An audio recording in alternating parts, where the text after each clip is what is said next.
Good evening. On behalf of the governing body of the City of Passaic, we welcome you to the February 20th, 2024 City Council meeting. In accordance with Chapter 231, Public Laws of 1975, adequate notice of this meeting was provided by resolution of the Municipal Council adopted on January 13, 2023, setting forth the schedule of meetings for the year 2023-2024. Said notice was published and posted on the City Hall Bulletin Board by the Office of the City Clerk. Please be further advised this meeting will be conducted in person. The Zoom stream provided is for viewing only and is offered to the public as a convenience. On February 7th, 2024, public notice and Zoom instructions for this meeting were published in the Herald News and posted on the City of Passaic website, www.cityofpassaic.com, Council Agendas. Instructions are also available on the last page of this agenda. Please be guided accordingly. Roll call, please. Councilman Love, Present. Councilwoman Mello, Present. Councilman Garcia, Present. Councilwoman Colon Montañez, Present. and Council President Chair. Present. We are a quorum. Will you please rise? Heavenly Father, thank you for allowing us to meet this evening. Lord, we ask you to please guide us in the decisions that will take place this evening. In your beloved name we pray. Amen.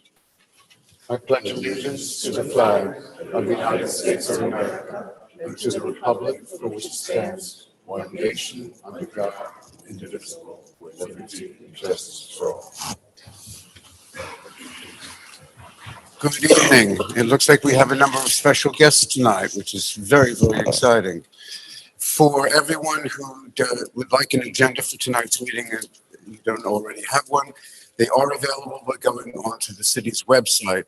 At that website, you will find all background information in terms of all the ordinances and resolutions and communications that the council receives based upon the administration's input and desire. The council will then dispose of all items as required. Tonight, we are very excited to have a special gathering honoring a number of people who are budding artists, from what I understand. Mayor Laura, I believe you're the one who asked this to be on the agenda and are in fact the curator of the museum where we're going to be putting all these in the future. Yes, Council President, thank you so very much.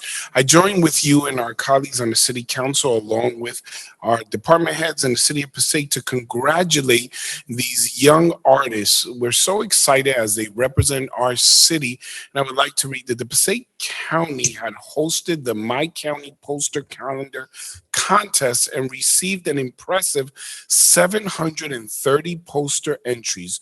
One student from Passaic won and 5 received honorable mentions. We were so excited because from that huge, large number, to be recognized, to have honorable mention, it just highlights the talent within our city, the potential that we have growing and developing within our schools. I want to thank their teachers, their parents, their principals. We have educators here that are with us. And most of all, I want to thank these young leaders in our city for the amazing efforts. So we have some certificates. We're going to begin with our winner for March's artwork. And did we have the poster here? Madam Clerk, did they bring the poster? We will have the poster up on the city website, so we can ensure that we get the poster up on the city website. We would very much appreciate it. But our first recipient of this certificate from the mayor's office and the city council, and the winner of the March artwork from Sonia Sotomayor School, number 21, Miss Walkin Aquino. Mr. Walkin Aquino. We're going to ask if you can come up with your family and the principal. Please come up to receive the certificate.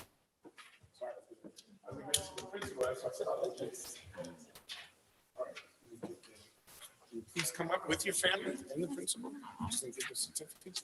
You can come up on the dais because you can draw better than everybody else. Absolutely. So, Walkin Aquino, we present you this certificate on behalf of our city. On behalf of Mayor Hector C. Guarlo, our city council, and the city of Passaic, we congratulate you on winning the Passaic County 28th Annual My County Poster Calendar Contest and having your artwork chosen to represent the month of March. This is an amazing achievement that you will always remember, and we are so very excited for you. So, we need a certificate, but I ask your principal to come up. Your teachers, come on up. Yes.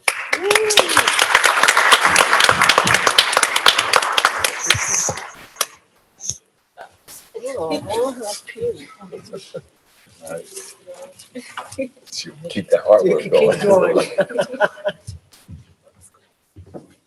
You have the whole council.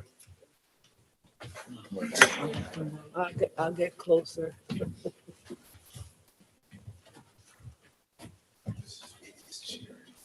Just ask us to move it.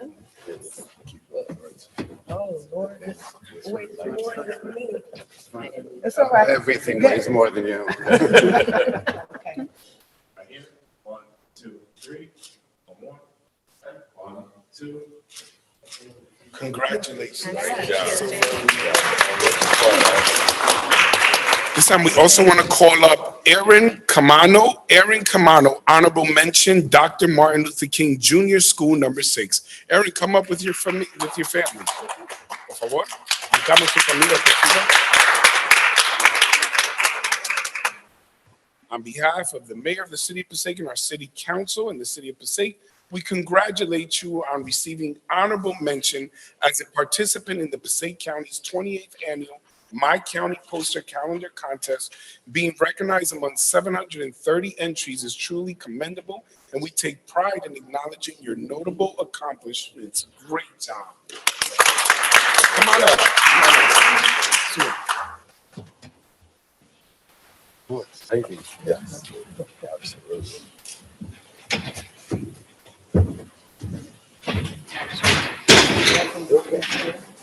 See, right there. Good? Give everyone? Right here, everybody. You right here. 1, 2. One more. 1, 2. Congratulations. We also want to call up for honorable mention from the Passaic Gifted and Talented Academy, School number 20, Aaliyah Vasquez. Come on up. Aaliyah Vasquez, on behalf of the mayor's office and the city council, we join together to congratulate you on receiving honorable mention as a participant in the Passaic County's 28th annual My County Poster Calendar Contest and being recognized among 730 entries. This is a truly commendable achievement, and we take pride in acknowledging your hard work. Congratulations. Come on up.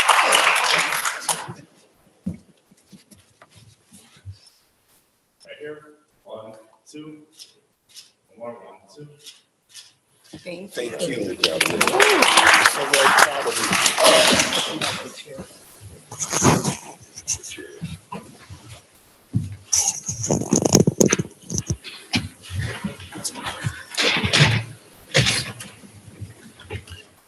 What an exciting night. If we could have responses from the council in terms of this wonderful presentation. Councilman Love, please. Yes, thank you, Council President. First, let me begin by saying I'm very partial to students in the city of Passaic for a number of reasons. One, being an administrator in this great city brings me more than enough joy. Before I forget, let me just thank the mayor for taking this initiative and the initiative to highlight kids for a lot of different reasons. It means a lot. It will encourage them to continue on with what they're doing. And in terms of one of the things that wasn't talked about, the poster contest, is I know each of the students and they're great academically as well. So that's something that we need to continue. So to the children, thank you for continuing to put that positive light on our city. So often we get negative reports and ran on our city, but you guys are the hope of our future, and I feel good about it being in your hands. Thank you. Thank you, Councilman. Councilwoman Miller, please. Thank you, Council President. First, I would like to thank the mayor for this initiative for recognizing these children. So they also, you recognizing them motivates other children to participate next year, and to the parents for encouraging your kids, because we know they are allowed to express themselves through art, and art is a great thing, and encouraging the kids to not be shy, to continue. And to the administrators, thank you for for pushing those kids and being so involved, because it does take a village to raise these kids, especially in today's climate. So by participating, showing up, and encouraging the children and being visible, that means a lot to the children. And to the kids, keep up the good work.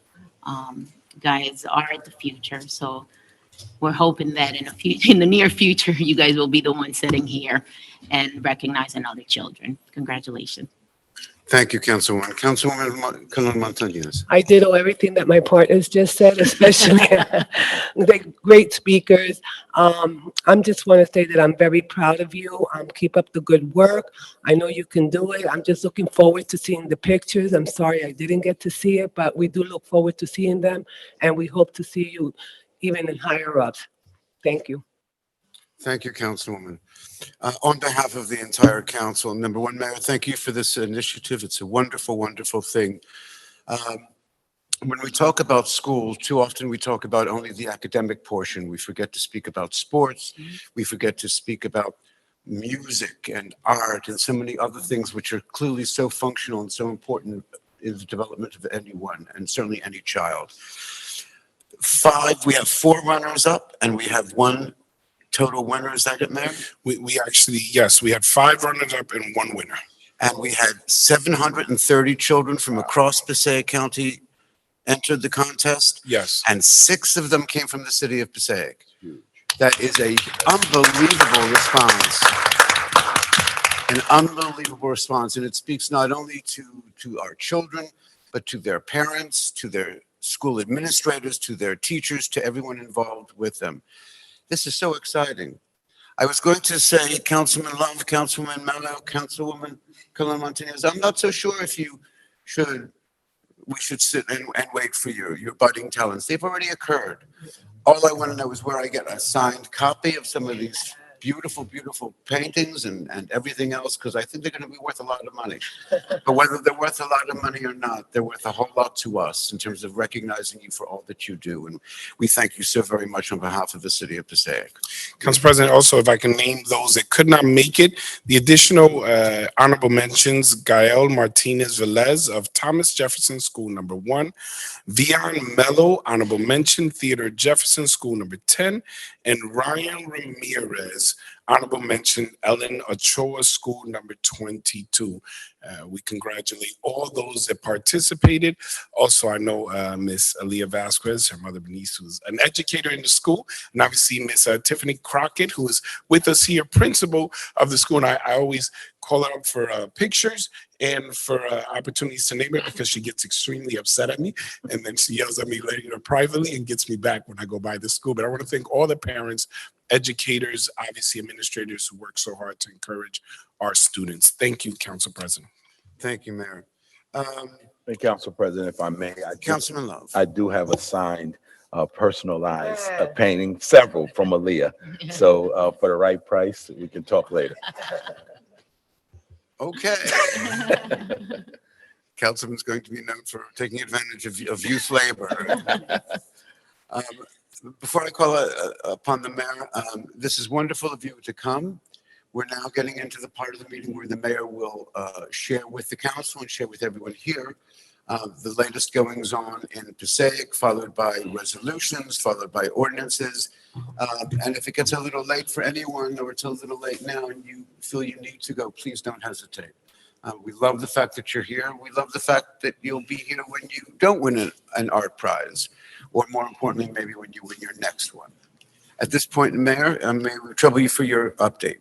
Sure, we have some brief updates we want to share. That on Saturday, February 10th, the African American Black History Month program was held at the Senior Center, which celebrated Black culture through a variety of activities, including African dances, poetries, readings, monologues, singing performances, and a multicultural feast. Additionally, a display table was set up with information of Black inventors, explorers, and poets.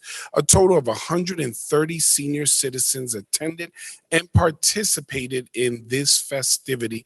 We continue to encourage and highlight our amazing diversity in our city and the intergenerational participation in these activities, having young people with our senior citizens.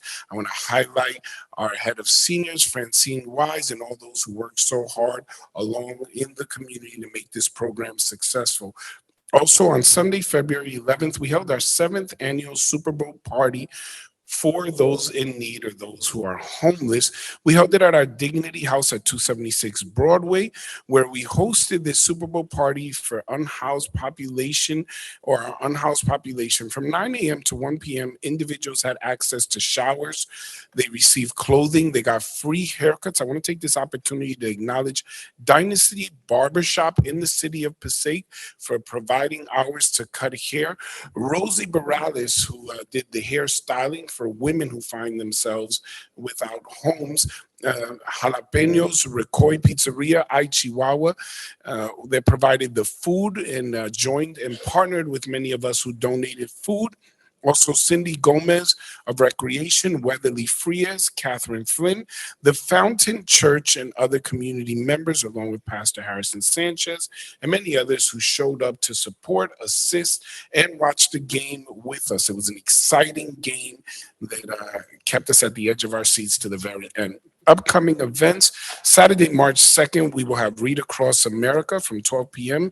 to 2 p.m. at the Annabelle Senior Center, where we will have our Passaic Recreation Department inviting all to come and celebrate Read Across America with an afternoon of treats, arts, crafts, games, story time, and reading.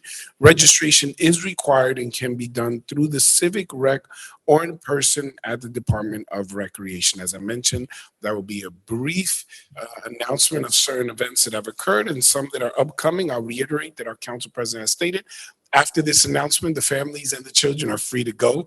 You don't have to stay for the entire meeting. We know that you have school tomorrow. Le comparto, if I may translate, que gracias por estar con nosotros, pero no se tienen que quedar la noche entera después de estos anuncios.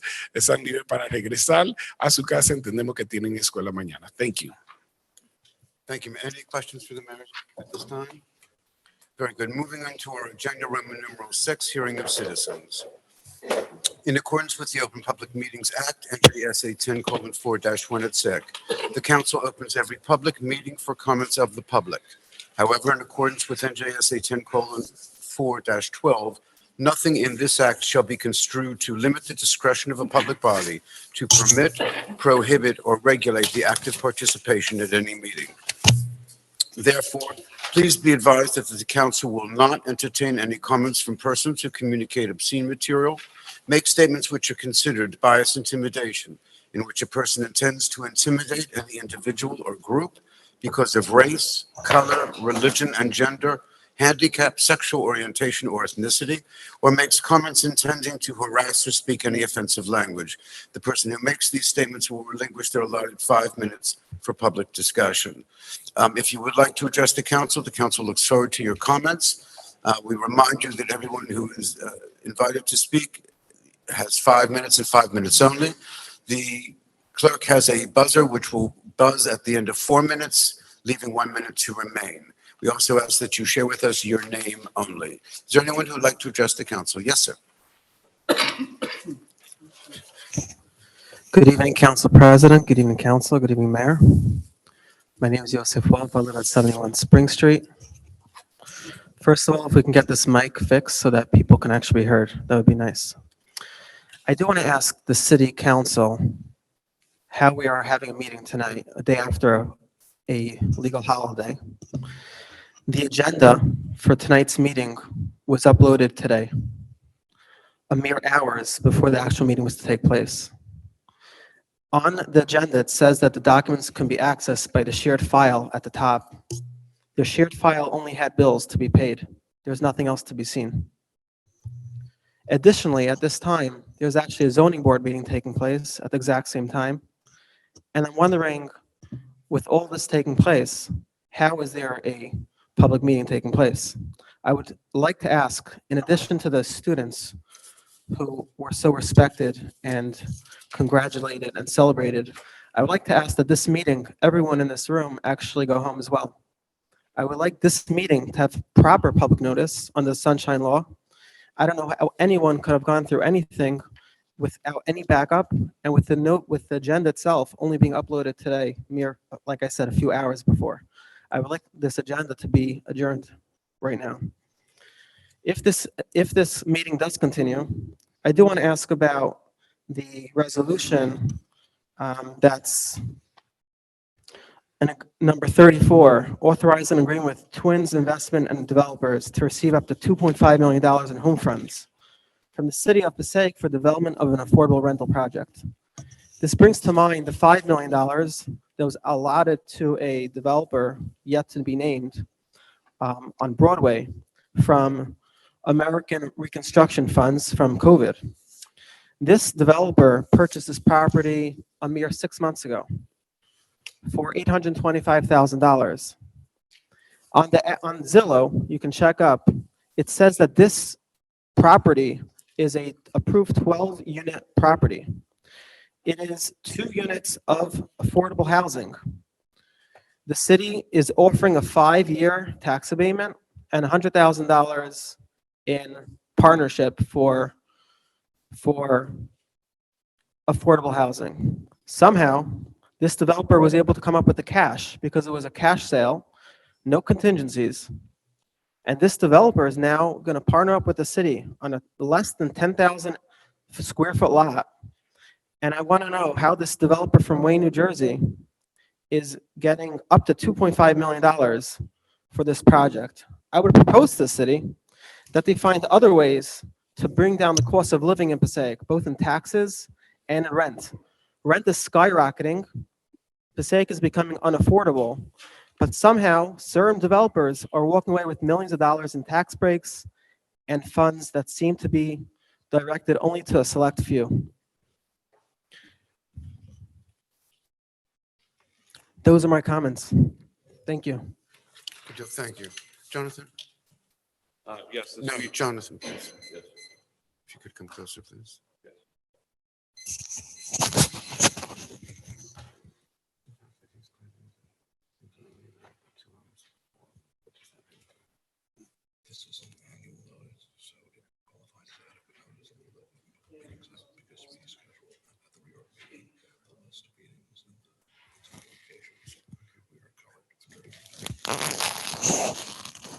All right, thank you for your comments, sir. Let me try to respond, if I may, after having consulted with the city's attorney. And that is that number one, we apologize. The day after a legal holiday is always a little bit difficult to get everything done in time. And I know our clerk was anxious to do everything, and much to our amazement, did not do everything, but may have dropped a little bit. But I know she put in tremendous work, as did her office, as it always does.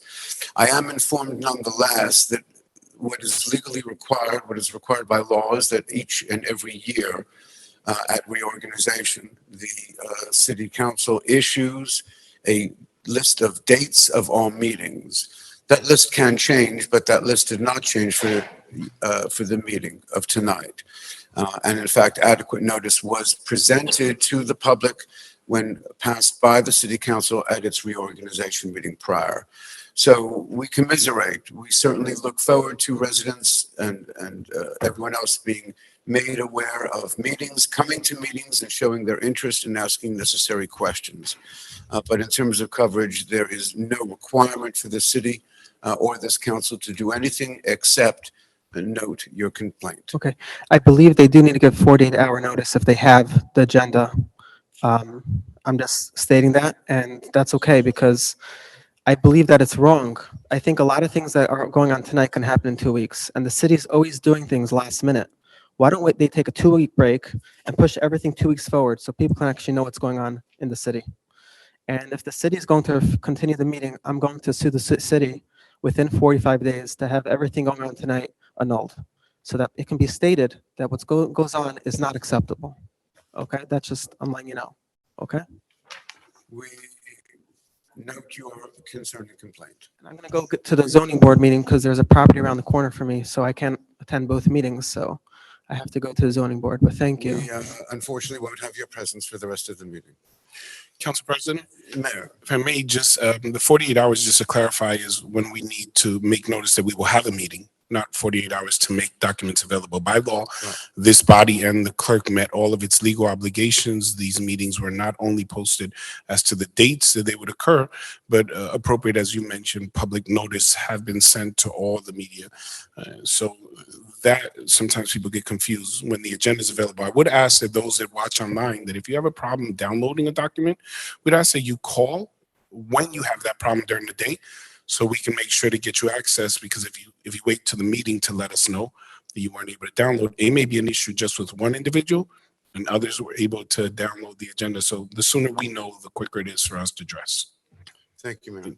Again, this is something which is inadvertent. We apologize to the public on behalf of the council, but nonetheless, there is no debate or second thought as to the legality of the meeting. Councilman Love, please. Yes, this actually is a question geared for the attorney.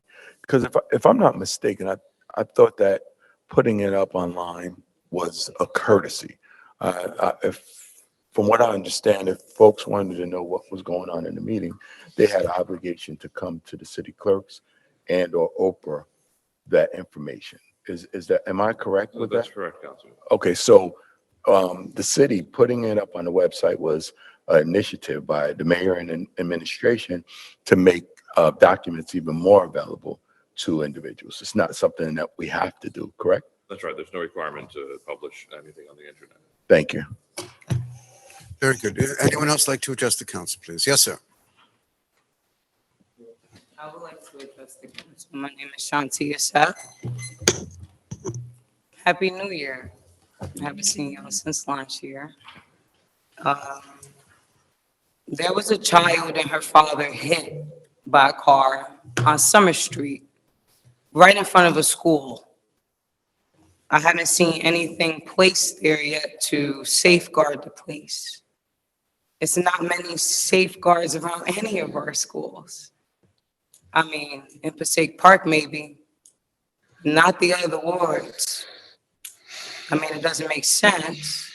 How can it be so safe in one area of a city, yet other areas are struggling so hard and we don't know what to do?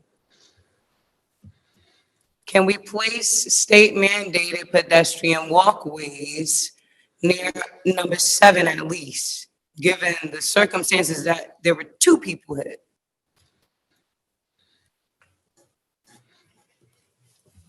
Will Scott Street and Myrtle could use a pedestrian walkway as well. If we go to number 19 School on Main Avenue, there's an open sewage, Main and Harrison. That needs to be fixed because the children have to walk past there.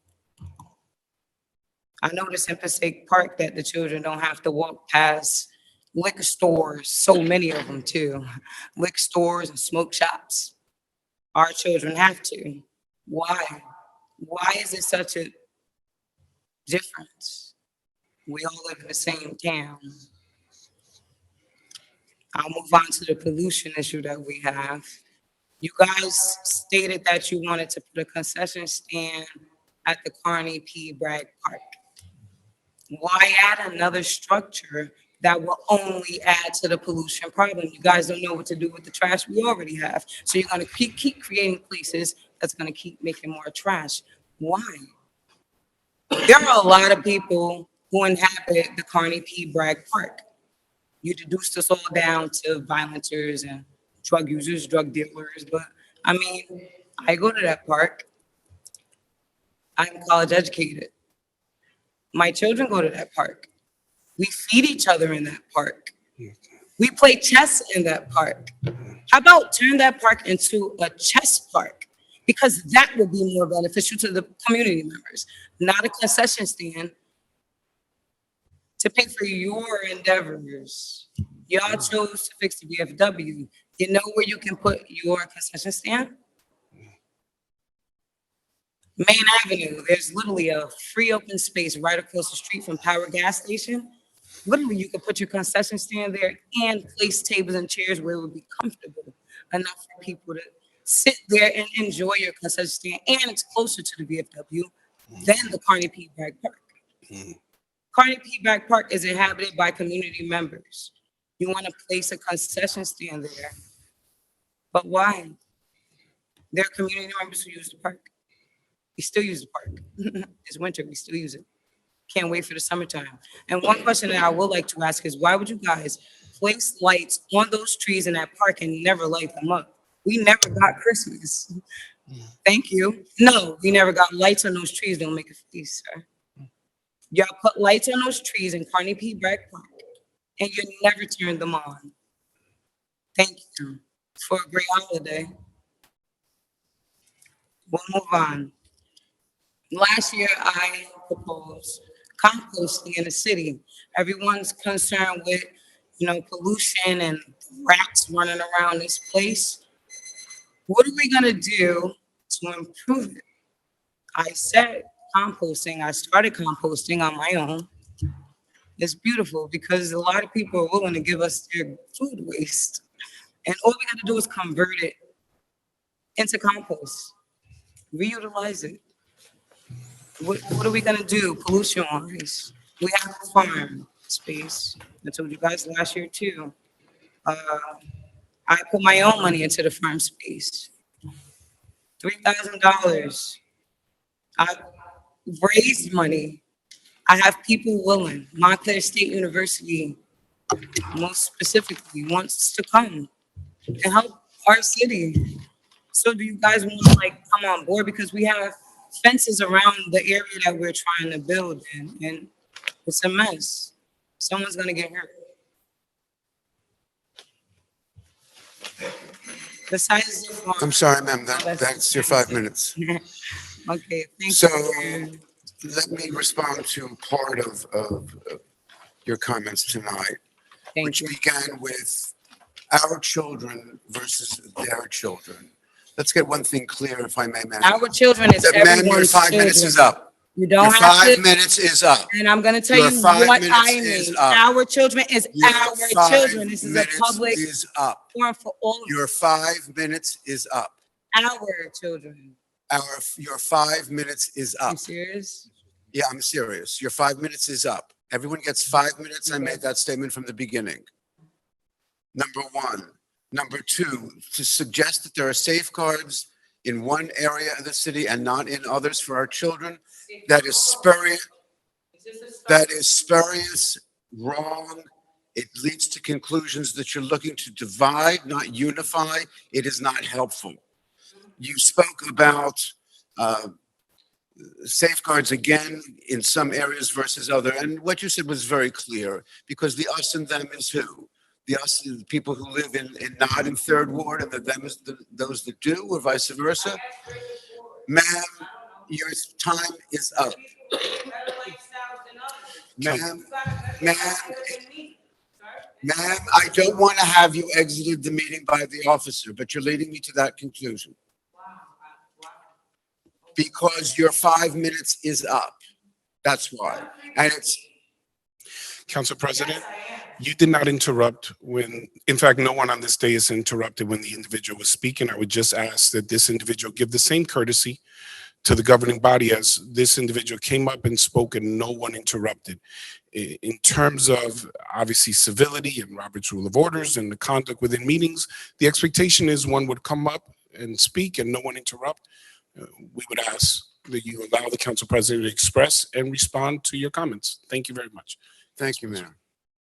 The bottom line is all children are treated the same in Passaic. They come from different places. They come from different cultures, backgrounds, traditions, and everything else there is. That does not mean anything more than that. And to suggest that children are being treated differently is wrong. It is incorrect.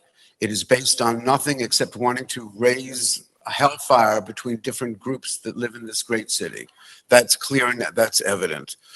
The city is based upon everyone working together, and working together over the past number of years, we've seen incredible responses. But to suggest that in some areas, sidewalks are in bad shape and other areas they're in perfect shape, especially around schools, is wrong. If you want to show us differently, we'd love to see it. If there is an area of danger to our children, which you pointed out there was, I would hope you would have called the police department or someone to get the area fixed, rather than wait until you came here so that you can make a note of it. In terms of, you also mentioned by doing our plans for Bragg Park, that it's going to create more trash and make things unpleasant for those people who currently use the park. Nothing could be further than the truth. This is fundamental to all the parks that we have throughout the city, by the way, in all wards, not just some, but all wards equally and such, to provide for our children and others. In the future, we welcome your presence here, ma'am. You are articulate, you are bright, you are smart, you are too bright, too articulate, and too smart to issue some of these spurious comments that you did. Council Anyone else President? like to address? If I may, Mr. just for the Mayor. council, Hold on one second. Council Because you President, if just I may, said- Mayor, to address the city You just council. said that no Council one here President. can make Excuse me, ma'am. statements Ma'am, which are your considered 5 bias minutes is up. intimidation, Your in which a 5 person intends to Officer, intimidate any individual or group because of race, color, religion, gender, handicap, sexual. Y'all just literally tried to sit here and Officer. diminish anything that I said. I am a community member coming to you asking for help because we need help. I'm not coming to you because I have a vendetta against you. Because I'm mad at you. I don't know you. You have I to- just have an issue as a community member. Remember, I'm asking you for help because this is the only way I know how to help. Come to the council meeting, ask the council meeting members for fucking help, and then that's it. You guys keep fighting people because they come here and ask. You guys intimidate. Council President, if I may, to the Mayor. council, I think it's important to get on the record.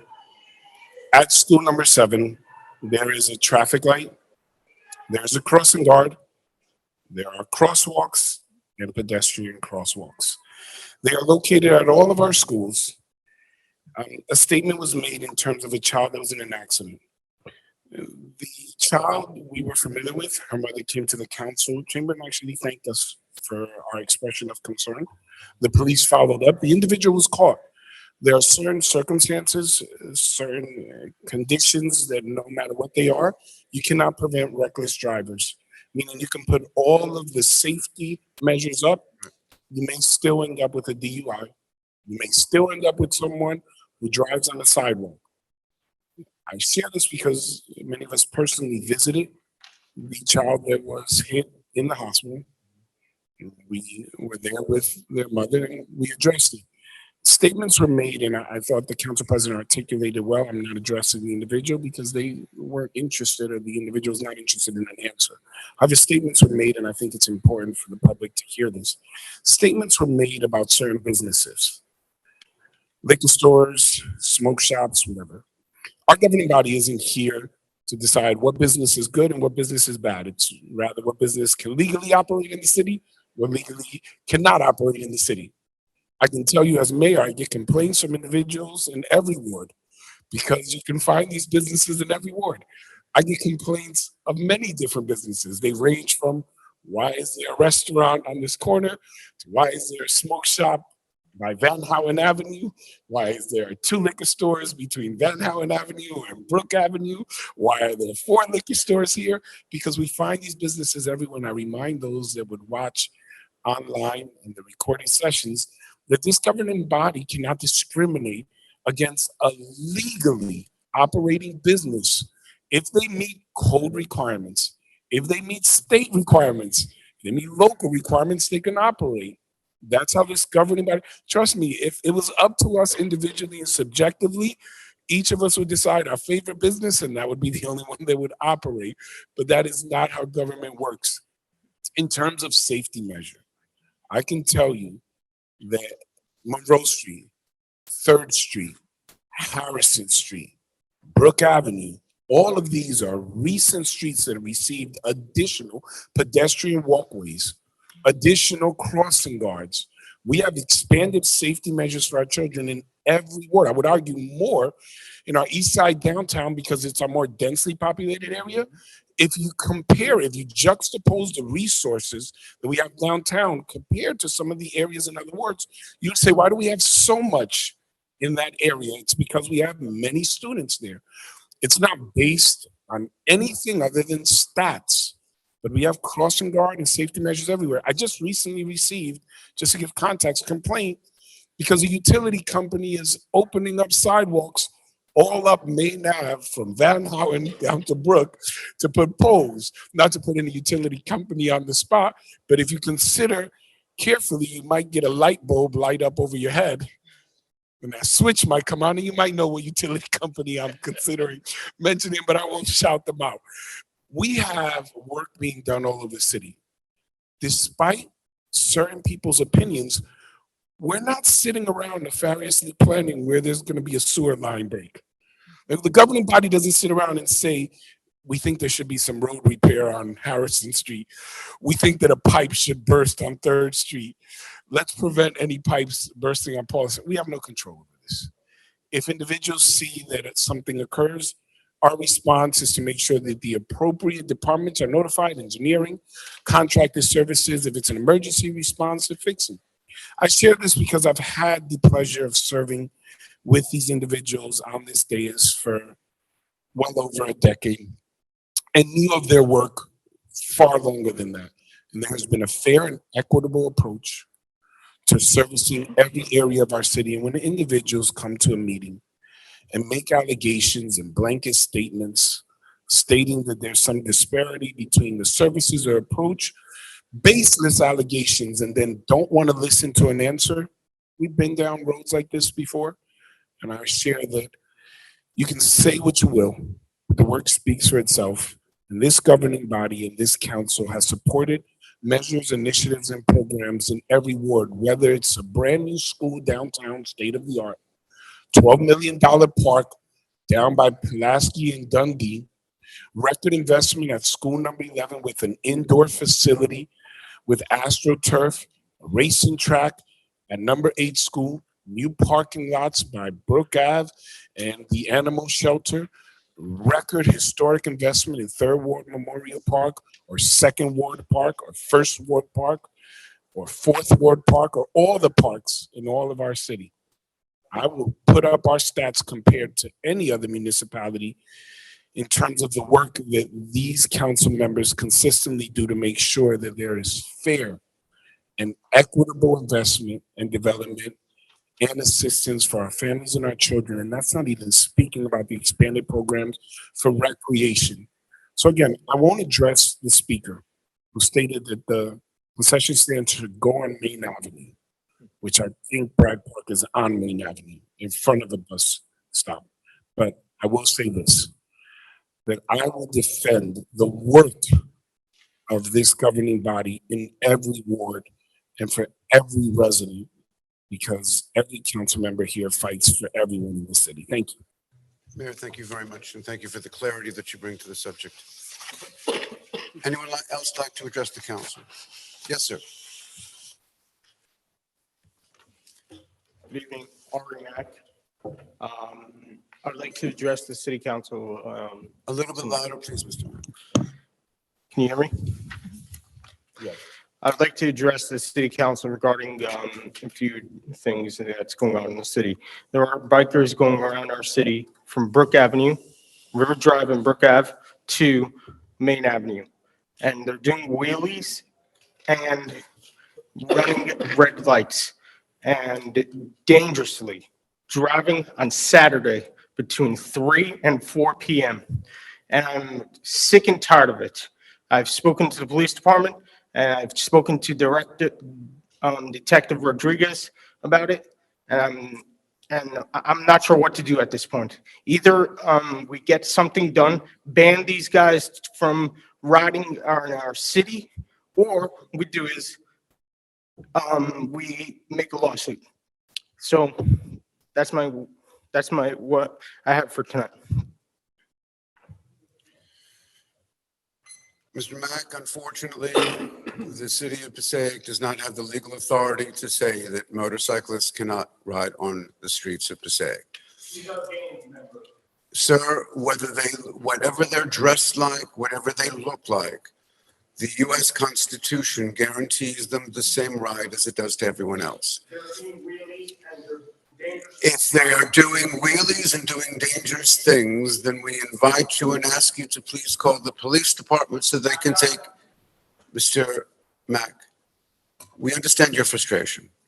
It's our frustration as well, because we are caught between a rock and a hard place. It is their legal constitutional right to ride on a motorcycle as long as it has all the appropriate and necessary things, including a license plate. If they are riding without a vehicle without a license plate, the police department can impound the vehicle. If they are in compliance with the law, it's another story. There's nothing that we can do. We can watch them, we can follow however they want, they can dress however they want, sir. That is their constitutional right. It is a thin road that we walk. If you can instruct us in something that is legally permissible and will achieve the results that you're looking for, we would love to have it. And when you're done sharing it with us, we'll share it with the other 560 some municipalities in New Jersey, because they are all suffering the same fate, as is, I believe, the entire country, but don't quote me on that. In terms of New Jersey, you can quote me, right? So your frustration is our frustration. The frustration is based upon their rights as individuals and as groups, according to the Constitution of the United States. And that's not a document that we treat lightly, as you can imagine. Anyone else like to address the Council President? Yes. If I may, I do want to share, obviously, you're right, if individuals are driving legally. Our police chief has confiscated a number of vehicles at the direction of the council when it was brought up. Those that are driving illegally, the police have stopped. They've been able to confiscate some of these vehicles, but you are correct, because it's a statewide problem. I've been called by my colleagues in other municipalities stating the same thing, that there are certain guidelines that prohibit police officers from chasing these vehicles because they have a legal right to ride, or they can't chase them out of municipalities. What has occurred in the past is our police chief, at his direction, has set certain points to make sure that the police are present at times that they expect them to come, and inevitably they speak and go to the street where the police are not at. We continue to be vigilant, but I did want to update the council, because I know that the chief shared it with me, that we have confiscated a number of vehicles, but if they don't break the law, you're right. Legally, they can dress any way they want. They can drive on the street. They're allowed to, even though some people don't like the noise the vehicles make. So it makes it a challenge for us to approach it, but we are on it when there is a violation. Thank you, Mayor. Anyone else like to address the council? Yes, sir.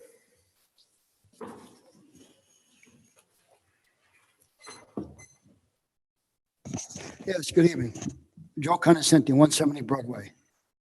My first question that I have, Council President, is the Irving Place off of Broadway. Cars illegally parked. On one side of the street, it has no parking. You got 10 to 20 vehicles at a time that's parked there every day. It's been reported, there's been everything, and I don't know what to say, what could be done with this. My next question that I have is 147, 149 Broadway.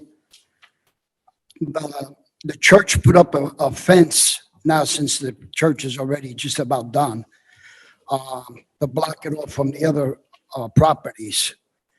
So the question I have is, you have a front yard with garbage. Also, you have a backyard with garbage. So I'm asking if there's any way that somebody can get the owner to clean up his property. My next question I have is, the woman that spoke, the homeowner that spoke at the last meeting, and then the mayor spoke after, the Broadway with the garbage. There's a big problem there. Because you got store owners, you got renters, you got a whole mix in that area. And you got garbage that sits out there for days. You got bags of garbage. You got cases of empty beer bottles. You got some pieces of furniture. And I don't believe it's the GMC's job to clean up, because they only got a garbage can and a broom and a shovel. So how are you going to pick up a shelving, or how are you going to pick up a case of bottles in the garbage can? I don't believe it's their job. You got to get after these. They used to give out tickets on these issues. So I don't know whatever happened to that. My next question that I have is, I passed through on the weekend, Passaic Avenue and Acre Avenue. They're starting to work on that building there. It used to be a doctor's office. They're tearing it down, whatever they're doing over there. But it's on safety. There's no fencing around it. There's no kind of safety with that. I don't even see permits on the property. Maybe get after whoever the contractor is to fence the area off. Because it's really a hazard. My last question. I was on the computer yesterday. Very interesting that I found. They want to pass a law. I know you've been talking about it, trying to figure out what to do with it. The e-bikes. They will have to be registered with the motor vehicle under proposed law, which it's a good thing because if they're driving on the sidewalk, they're driving anywhere, you can confiscate them. So that's a real good thing for this town because they're all over the sidewalk, they're everywhere. You know, I'm surprised nobody got run over. But anyway, these are my questions tonight. Thank you, sir. A number of the points that you raised all have to do with garbage, Not all. most. There are If two one would, items. when one sees garbage, which is, just shouldn't be there, right? It's their day to get rid of garbage is on Monday, Sure. and no one comes on Monday to pick it up, and no one comes on Tuesday to pick it up, and it just stays there and gets worse and worse and worse. Anyone you know call the police or call sanitation and say there's a lot of garbage here, can you send someone down? Not that I know of. I'm sorry? Not that I know of. So no one that you know would call the department and say, get this Why would place they, cleaned why up? would they do it? They don't care. Otherwise you wouldn't be there. No, no, no. That's the Well, point. Has anyone, so no one that you know has called the No. department and say, there's No. a lot of garbage here? Nope. Have you? No. It's not my Why? job. I'm not on the payroll. That's true, you're not on the payroll, and that, Mr. Condescending, that really sums it all up. Yeah, The fact that you're not on the payroll. that's right. Thank you very much for your comments tonight, sir. Yeah, very good. Good deal. Anyone else like to address the council? Seeing no hands, is there a motion, please, to close public hearing? So moved. Motion, is there a second, please? Second. Motion and second, roll call, please. Yes. Yes. Councilwoman Mello, Yes. Councilman Garcia.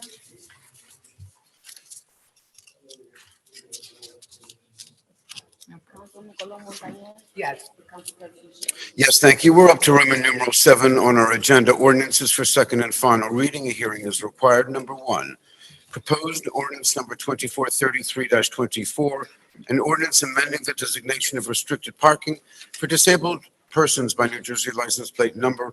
Introduction, first reading was held on January 25. Is there a motion, please, to open public hearing? So moved. Second. Motion and second, roll call, please.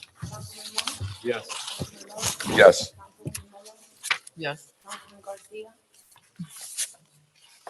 Councilman Colon Montañez. Yes. Council President Sher. Yes, thank you. Ladies and gentlemen, at this time, the council will be contemplating proposed ordinance 2433-24. Is there anyone who'd like to address the council on this item and this item only? Seeing no hands, I move to close the public portion. There's a motion. Is there a second, please? Second. Motion and second. Roll call. Councilman Monk, Yes. Councilman Love, Yes. Councilman Mello, Yes. Councilman Garcia, Yes. Councilman Colon Montañez. Yes. Council President Sher. Yes, thank you. We did invite people to speak on this, Weatherly. Yeah. We did. So at this point, and no one responded. So at this point, we would ask for a close. Very good. Is there a motion, please, to close? To move. We closed it already. I closed it. I moved. Okay, I'm sorry. This was on the ordinance. Move it. Second. Motion and second. Roll call, please, on the ordinance. Councilman Monk, Yes. Councilman Love, Yes. Councilwoman Mello, Yes. Councilman Garcia, Yes. Councilman Colon Montañez. Yes. Council President Sher. Yes, the motion is passed. Next, please, proposed ordinance 2434-24, an ordinance amending the designation of restricted parking for disabled persons by license plate number. Introduction, first reading was held on February 6th. Is there a motion, please, to open public hearing? Move. Second. Motion and second, roll call to open. Councilman Monk, Yes. Councilman Love, Yes. Councilman Mello, Yes. Councilman Garcia. Yes. Councilman Colom Montañez. Yes. Council President Shields. Yes, thank you, ladies and gentlemen. At this time, the council will be deliberating on proposed ordinance 34-24. Is there anyone who would like to address the council on this item and this item only? Seeing no hands, I move to close the public portion. There's a motion to close. There is a second roll call to close. Councilman Monk. Yes. Councilman Love. Yes. Councilman Miller. Yes. Councilman Garcia. Yes. Councilman Colom Montañez. Yes. Council President Shields. Yes, the ordinance passes. No, sir. No, the public hearing closes. We Yes, want and to, we're gonna have this. we want to work on the ordinance now, right? Okay. Is there a motion to move it? Close public hearing. This is to close? No, this is on the ordinance. Ordinance. This is on the ordinance. Sometime we've got to get this done a little bit better, huh? Yes. Councilman Love. Yes. Councilman Miller. Yes. Councilman Garcia. Yes. Councilman Colom Montañez. Yes. And Council President Shields. Yes, thank you. We got them all done? Okay. We're up to Roman numeral 8. About 5 months ago, the mayor and his administration proposed to the council a change in how we were doing things regarding towing. At that time, the council agreed with the mayor that this was certainly worth something looking at, strongly so. I'm told that many people have reported their pleasure at the current system, but nonetheless, we wanted to formalize the discussion as per the council's request a number of months ago, and impose on the administration for a report on how towing is going, if there are any pitfalls, anything specifically bad, things to be replicated for the future, an overall report. Mr. Fernandez, you were so gracious to accept the request, and I know you have nothing else to do except answer the council when it comes to things like this, so we appreciate your time on this. Yes, sir. So let me begin with your first initial statement. One of the things that is positive that has come from the towing ordinance is the amount of individuals. Now, understanding that nobody likes to get towed ever and go get their car and the car disappears, but there has been gratitude, especially for those that it has happened more than once, that this current system has really regulated the fines or the fees that are being collected. In fact, one individual I remember coming forward, and there's examples like this on many occasions where they were like, I've never seen the fee so low. The last time I got towed, it was double, which is right to the point of why the mayor proposed this towing ordinance in the first place. One of the things that is also happening that is positive is that we have the ability to go to more than one tower in case of certain situations. In fact, there was an incident not too long ago where over 15 vehicles had to be towed all at once. And where we were able to call multiple towers to be able to remove those vehicles in a timely fashion. Where in the previous towing without the rotation, that would have taken a significant amount of time as well as expenses. So all in all, it's working. There are growing pains, like anything else, logistics that we're working through with the police department to make sure that things are equitable for all the towers and specifically and more so for the residents, which was the main reason for this towing. I can say that the administration's had multiple conversations with the chief and his administration at the police department regarding the towing. Executive orders has gone out to police officers so that they understand the appropriate way to handle the towing rotation. And the beauty of it is that the rotation is done through a system that once the towing has been, rotation has been randomized, it's just a follow-up of each towing rotation. Some of the things that we've addressed in our ordinance that were not addressed previously were free tows. So if it was something that was requested specifically for our vehicles, the towers cannot charge us. So we updated the rotation. So there's a second rotation for free vehicles, just so that it's more equitable and every tower has the ability. If they got a free tow, that doesn't mean that they're going to lose on the paid tow the next time, to keep them interested, because this is a two-prong approach, right? We want to help the residents, but also keep the vendors significantly interested so that we can have multiple vendors continue to service the city. So generally, that's kind of how it's going. Again, like I said, the hiccups are logistically being addressed as any municipality that is doing this for the first time. Council President, also, and I would add, and I think the BA began there, to no one's surprise, we have not received thank yous for anybody getting told. Still don't, not even one. But I think something that is important to know, we have not seen a drastic increase in the volume of towing or the number of tows. Meaning that just because the fees have gone down, there isn't a message in the city saying, I guess you can park wherever you want.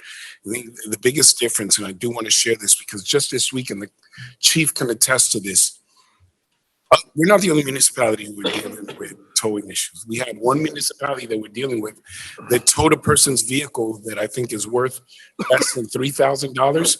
The fee they presented to them was $8,000 to get their tow out. For towing? For towing. And there's some extenuating circumstances that can add, but I wanted to give some perspective.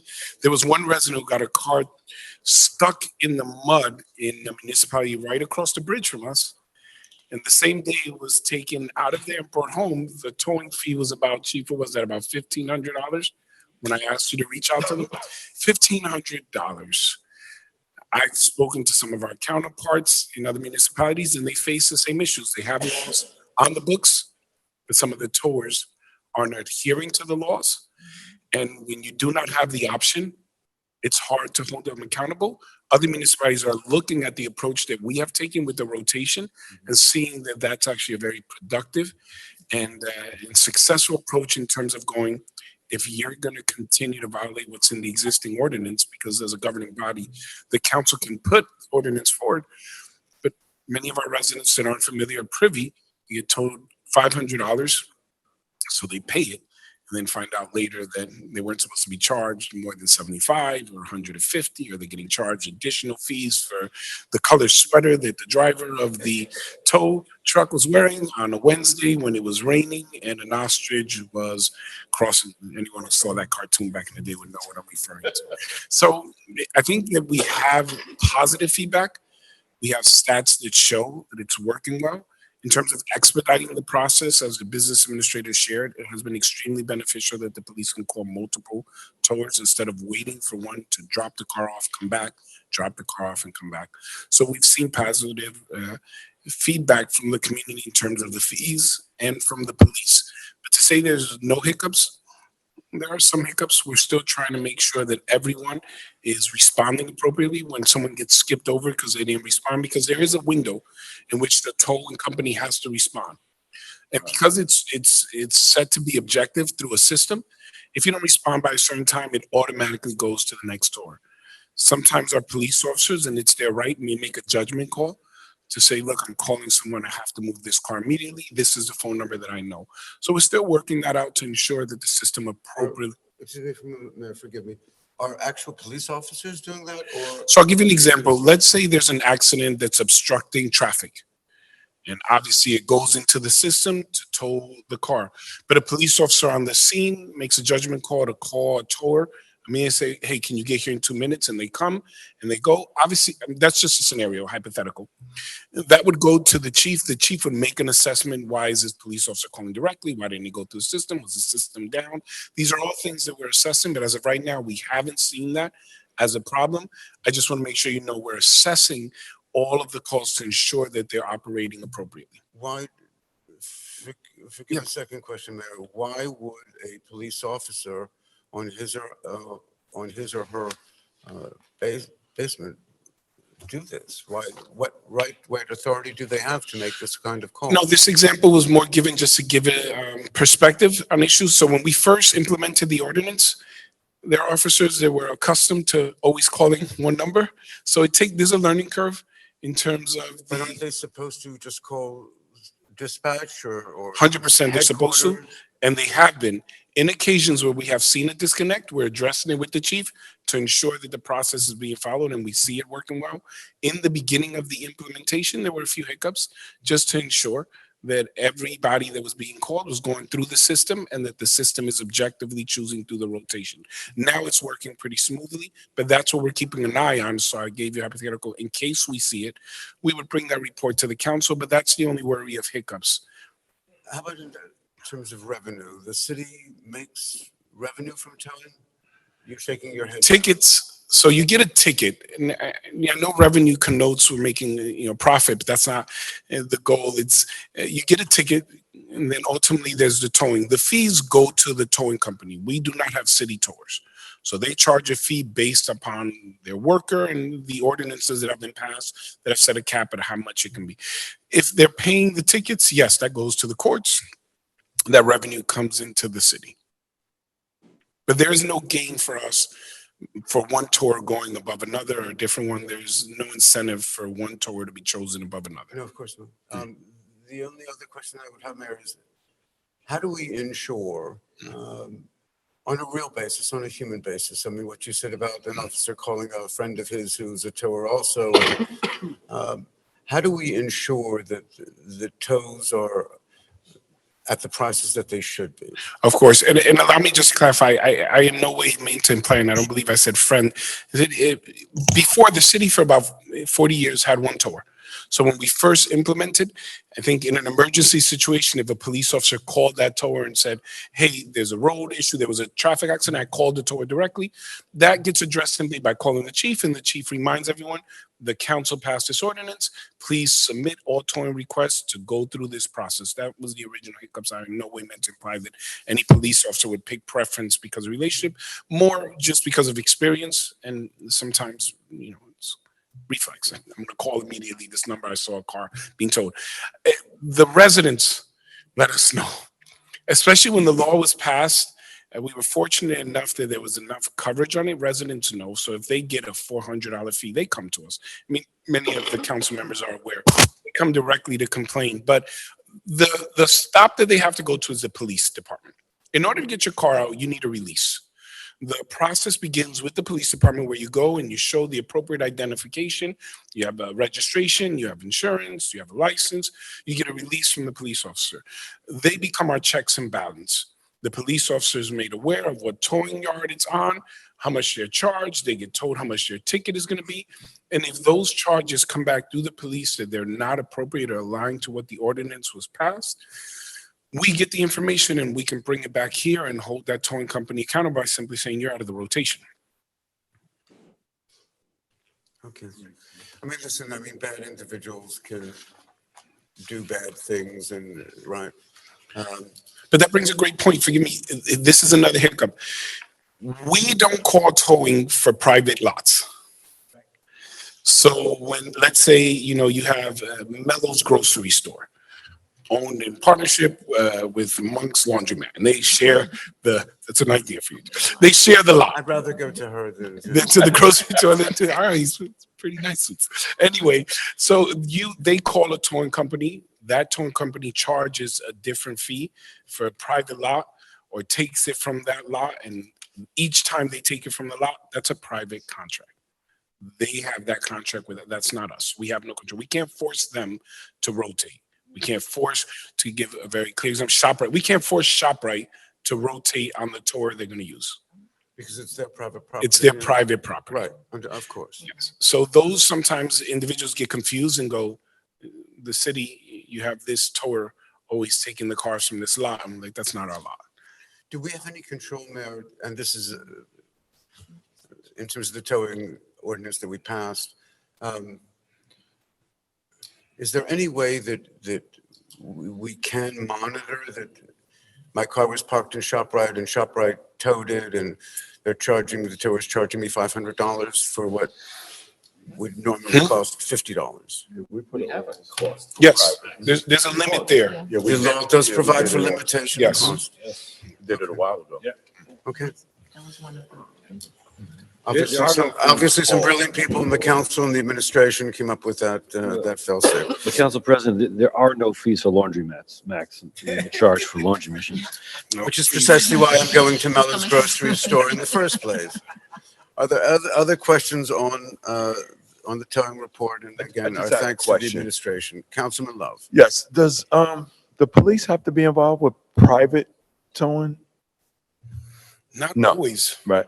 No, not always. Okay. It depends on if the vehicle that's being towed is causing some kind of issue with safety, maybe obstructing the entrance to the driveway, or maybe they're parked in a way that poses a threat, a danger to someone's well-being. They can call the cops, and the cops can issue a ticket. You can't park in a way that causes danger or concern to public safety on private lots or on public streets. So the cops can be involved for that, but it's rare. But traditionally, they don't need to be.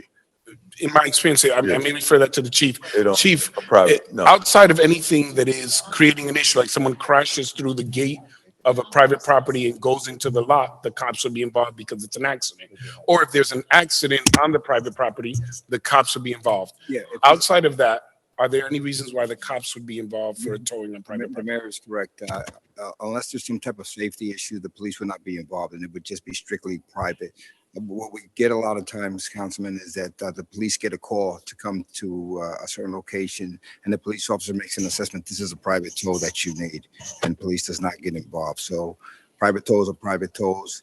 Private tows with a safety issue could be a police issue, a city issue.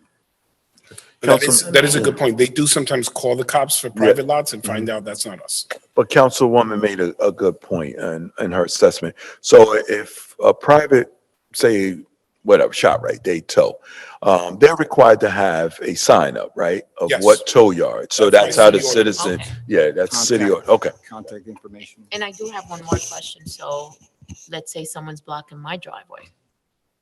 It's private, That the but if- police would be involved in, You especially feel- since Okay. through this council, an ordinance was passed that you can park in front of your own driveway. So you would have to call the cops, but the cops do not go around just issuing tickets for cars in front no, of no, no, I driveways. understand. But that's considered Unless private. unless it's a call by someone, the cops would not just assume that you're illegally parked. Okay. Good. Thank you. Any other questions on the towing report? Very good. Thank you very, very much. We're up to communications, Roman numeral 9, items 3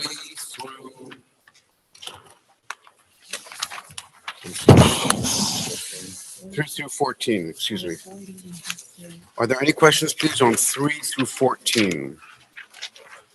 Seeing no lights at this time, is there a motion, please, to accept 3 through 14? So move. Motion Second. and second, roll call, please. Councilman Monk, Yes. Councilman Love, Yes. Councilwoman Mello, Yes. Councilman Garcia, Yes. Councilwoman Colon Montañez. Yes. And Council President Schaefer. Yes, thank you. We're, all matters considered to be routine in nature, items 16 through 23. Council Have item President. 15, a separate. Thank you. Items, Just item 15. we'll go on items 15, special vote, please. Is there a motion, please, to accept 15? Motion and second, roll call on 15 only. Councilman Monk, Yes. Councilman Love, Abstention. Councilwoman Mello, Yes. Councilman Garcia, Yes. Councilwoman Colon Montañez, Abstain. and Council President Schaefer. Yes, thank you. All matters considered to be routine in nature, items 16 through 23. Are there any questions, please, on 16 through 23? Move it. Second. Motion and second, roll call, please, 16 through 23. Councilman Monk, Yes. Councilman Love, Yes. Councilwoman Mello, Yes. Councilman Garcia, Yes. Councilwoman Colon Montañez. Yes. And Council President Schaefer. Yes, on 24, please, is there a motion? Move it. Second, Councilman Monk, Yes. Councilman Love, Abstention. Councilman Mello, Yes. Councilman Garcia, Yes. Councilwoman Colon Montañez. And Council President Schaefer. yes, thank you. We're up to resolutions, Roman numeral 10 on our agenda. On 25, a resolution authorizing closed executive session. Jonathan, do we need a closed session? No, Council President. Mr. Fernandez? No, Council President. Mr. Mayor, sir? None at this time. Thank you, Mayor. Members of the council? No. Very good. If we could then jump down to item number 26 through 38. 26 through 38. Are there any questions, please? Councilman Monk. Thank you, Council President.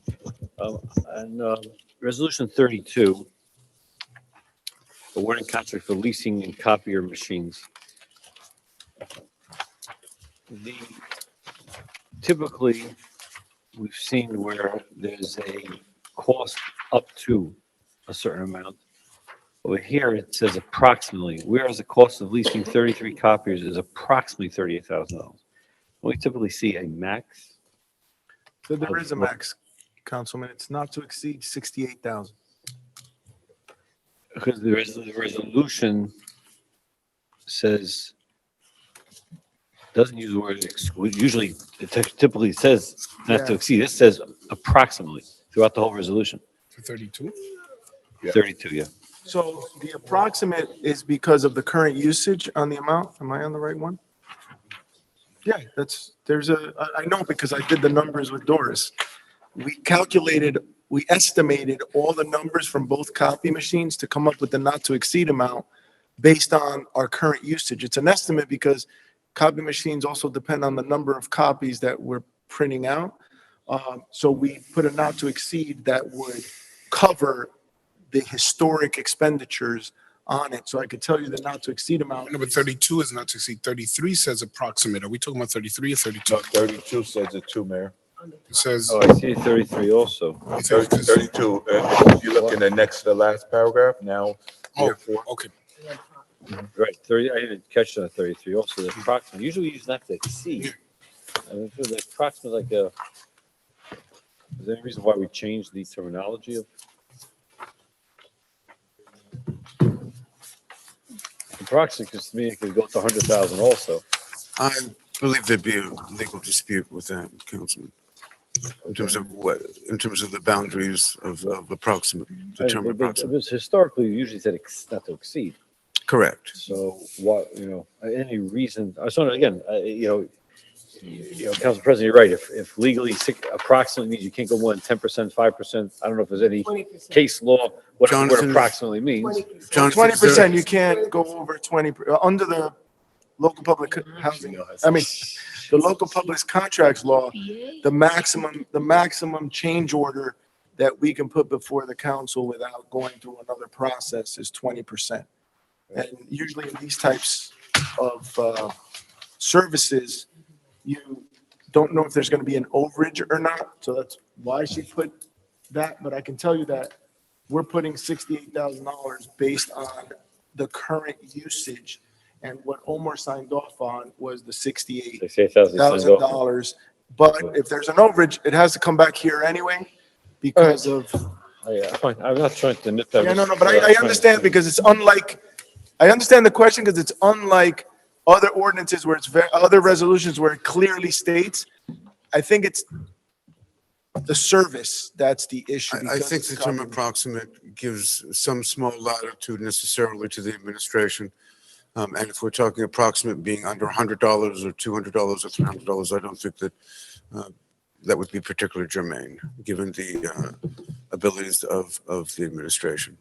I know the executive branch. And if it's 500?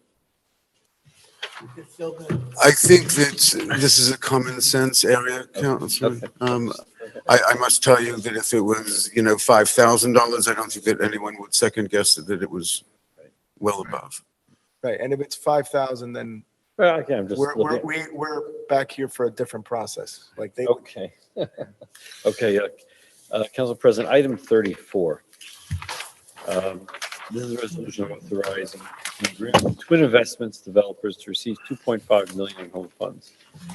So if we can, just for starters, understand the process here. I see there is a company, an outside company that's involved with this called Real Estate Strategies out of Pennsylvania.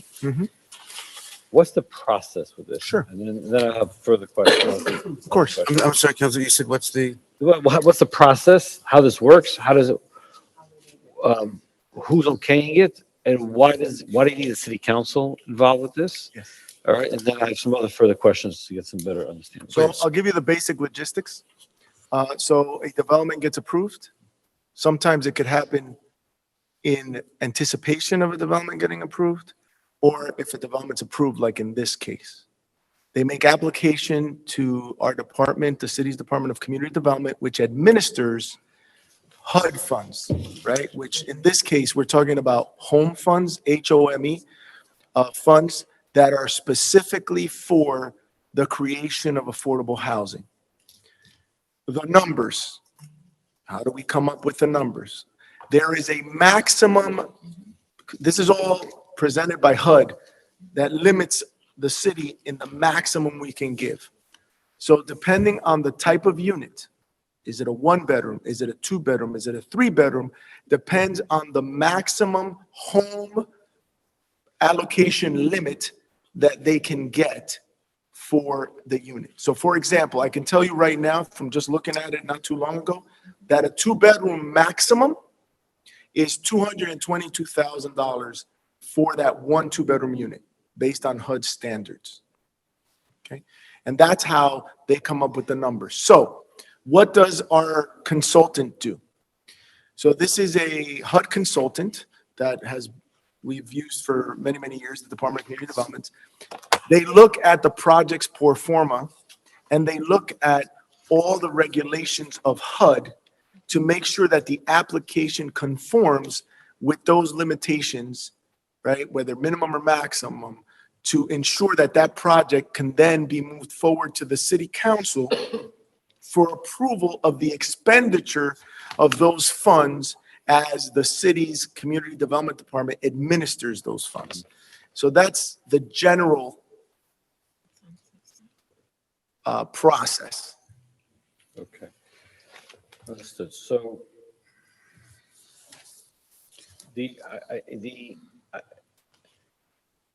obviously, you know, looking at a development, okay, which is costing $3.3 million to build. And when it's finished construction, the value is $1.3 million, which means on day one, it loses $2 million of value. So it's costing $3.3 million to build, but the value is only worth 1.3 because values of real estate work with what your income is, right, versus expenses. And because they're all affordable units, which is great, okay, to add affordable housing, and we'll talk about this later as well.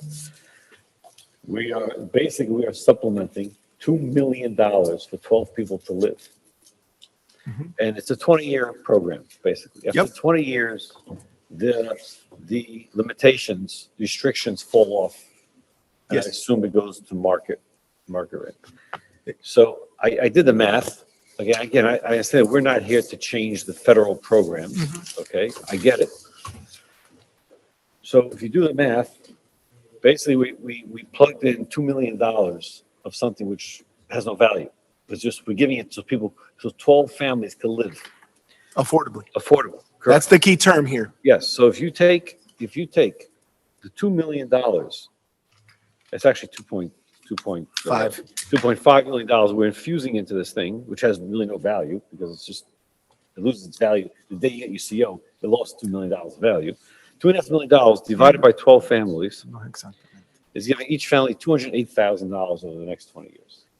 You divide that by 20 years, it is $10,416. And don't forget the cost of money, which would reduce that further about 20%. Okay. Divide this by per month. So what are we giving each family technically? Divide this by 12 is $868. Okay. In other words, instead of putting this money into this piece of land, we can really give 12 families, here's $868, okay? And go use this towards your rent every single month for the next 20 years. Councilman, if I may interrupt for just a moment, forgive me, please, because I think there's a notice that you had shared. The money is not coming from the city of Passaic.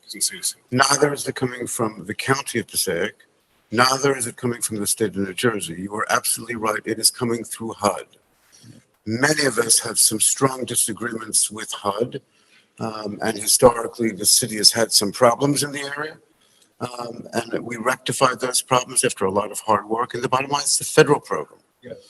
Yes. And everything he just said is why it's $2.5 million. So the only thing that I would say is inconsistent is the no value terminology that you're using. Okay, So it was set up that way by the program yes. so that you can put in the money.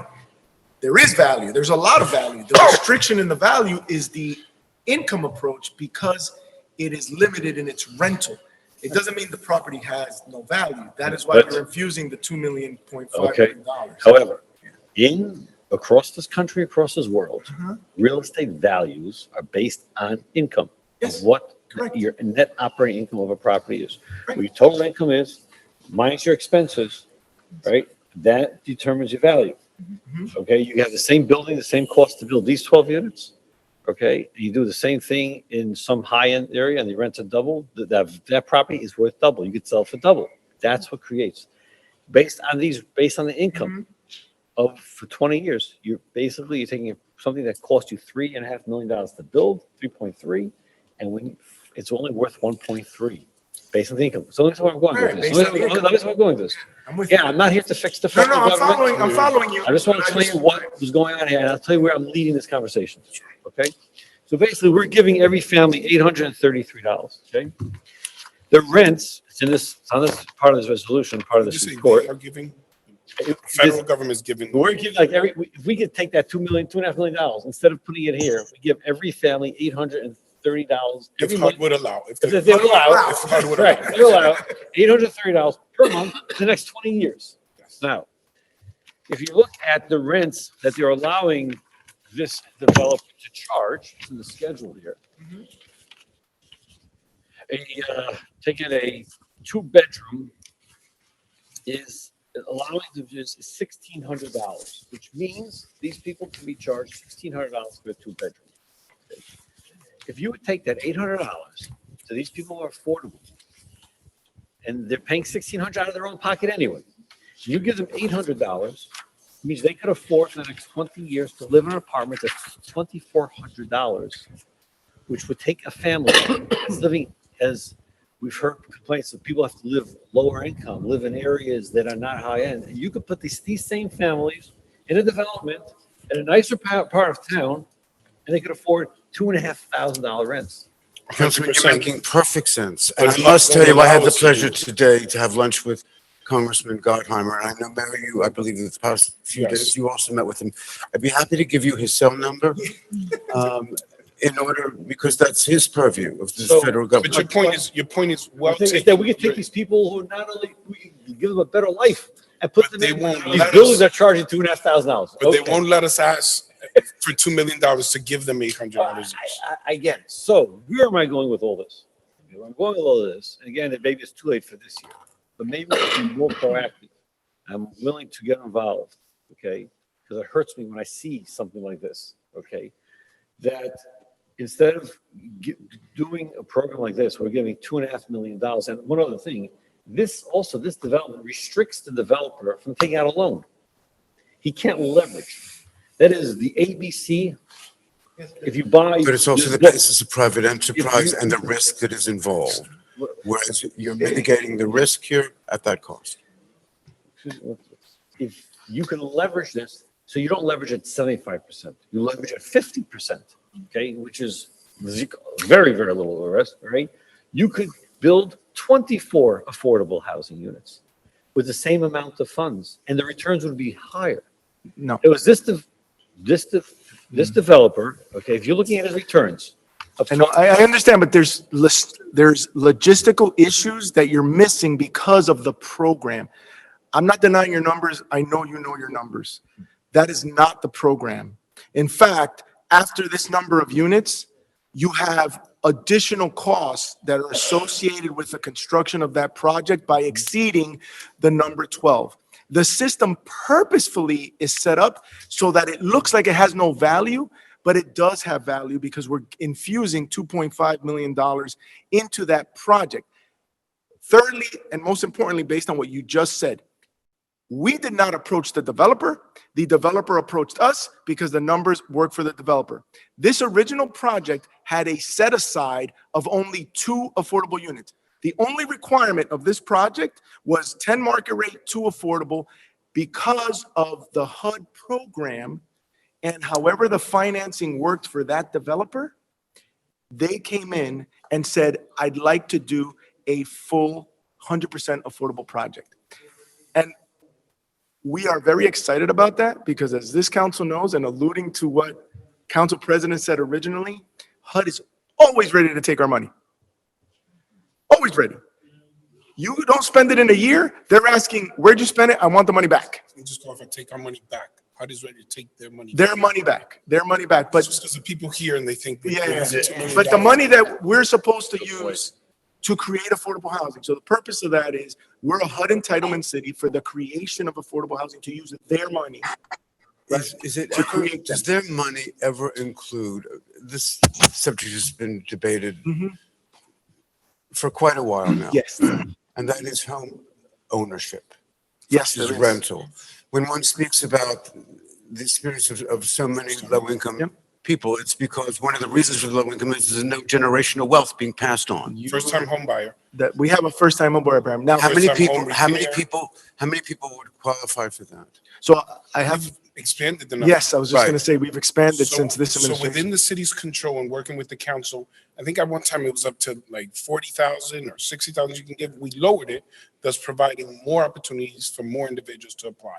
So to that extent, yes. I mean, I would argue, and I think that many people would argue that every dollar that we're spending now on projects like this they're nice, for 12 people or 14 people or however many, it's fine, but it does not provide overall what is necessary, and that is the ability of generational wealth to be accumulated. Which is Councilman Monk's point. I think if we had ideally the opportunity to tell HUD or to ask for the funds to be used how we would want, I think giving people the option to use the funds to live where they want with supplemental rent for long periods of time, I think we would definitely love to do that. We would love for individuals who are using Section 8 to ultimately end up owning that property.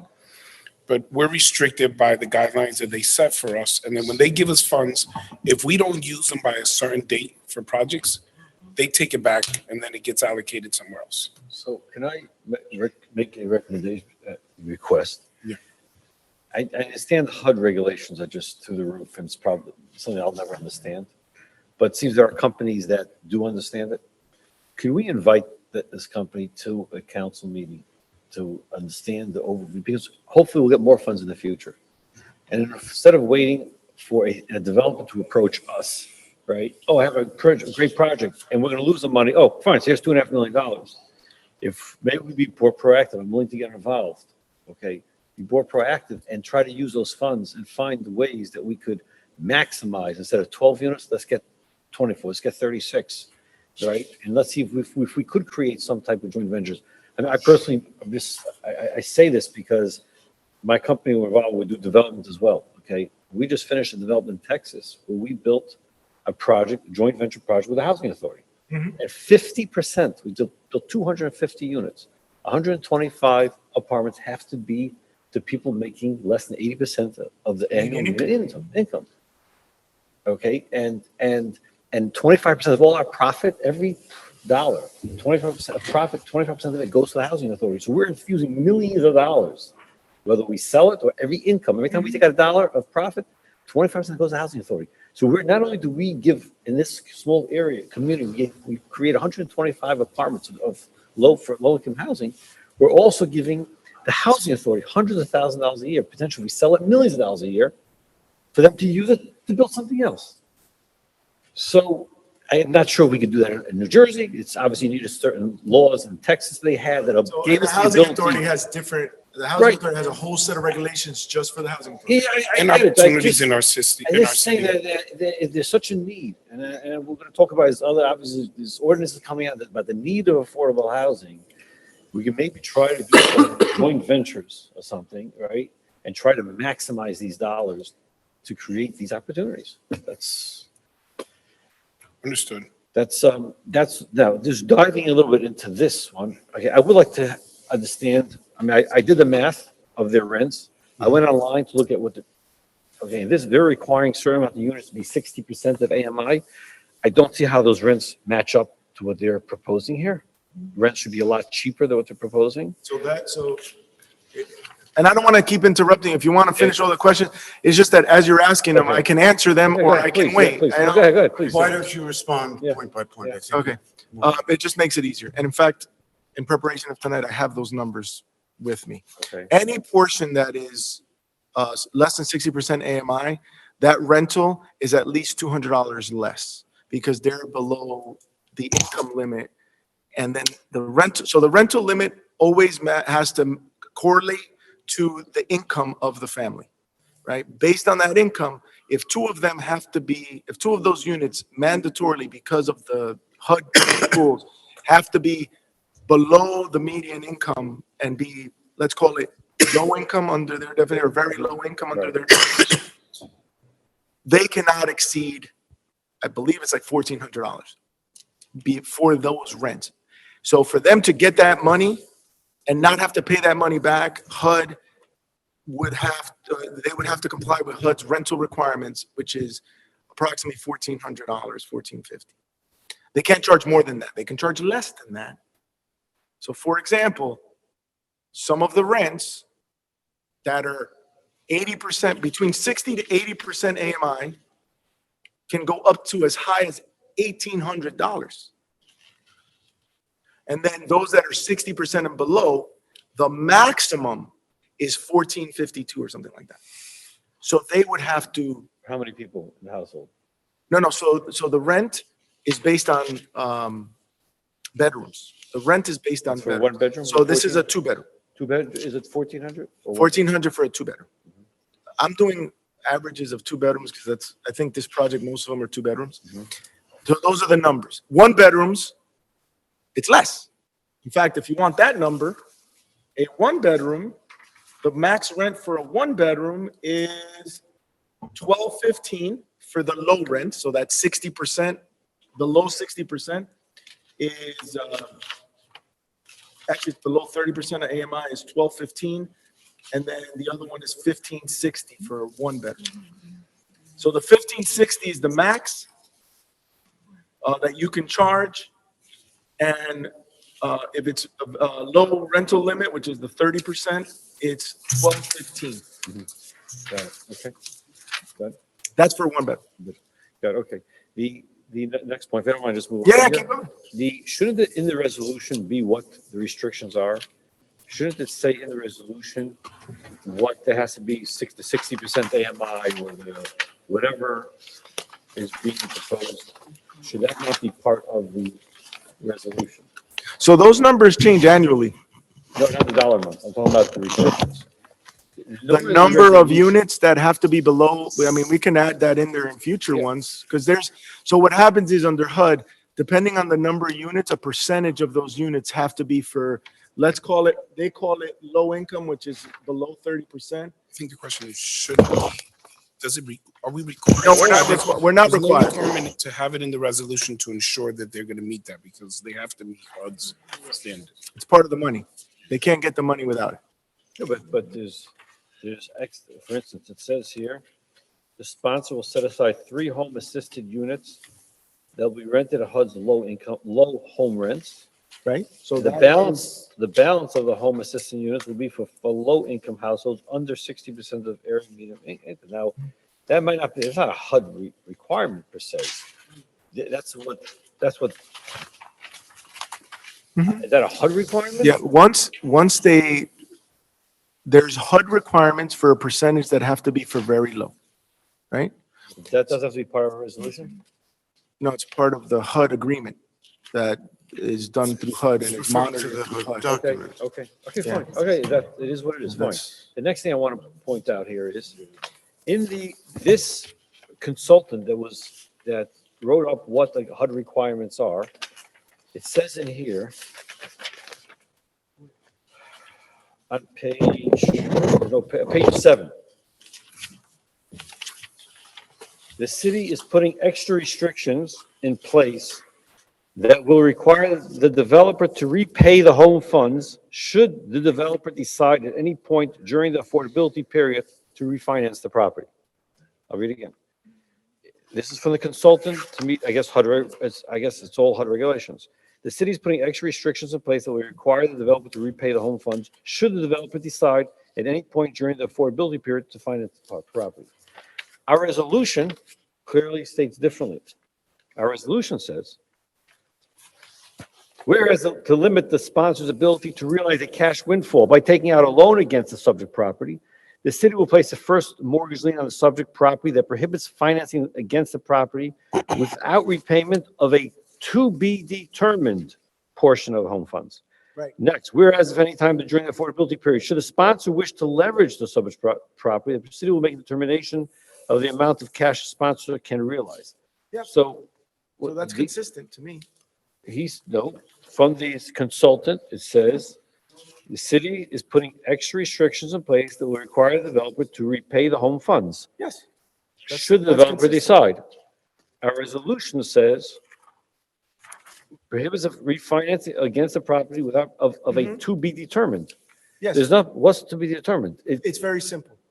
That because HUD requires a prorated share, the to be determined is we don't know the number until we know what year it is that they're trying to get out of the deal, right? So if it's a 20-year deed restriction and they have it for 10 years, under HUD regulations, they need to pay back half of the money.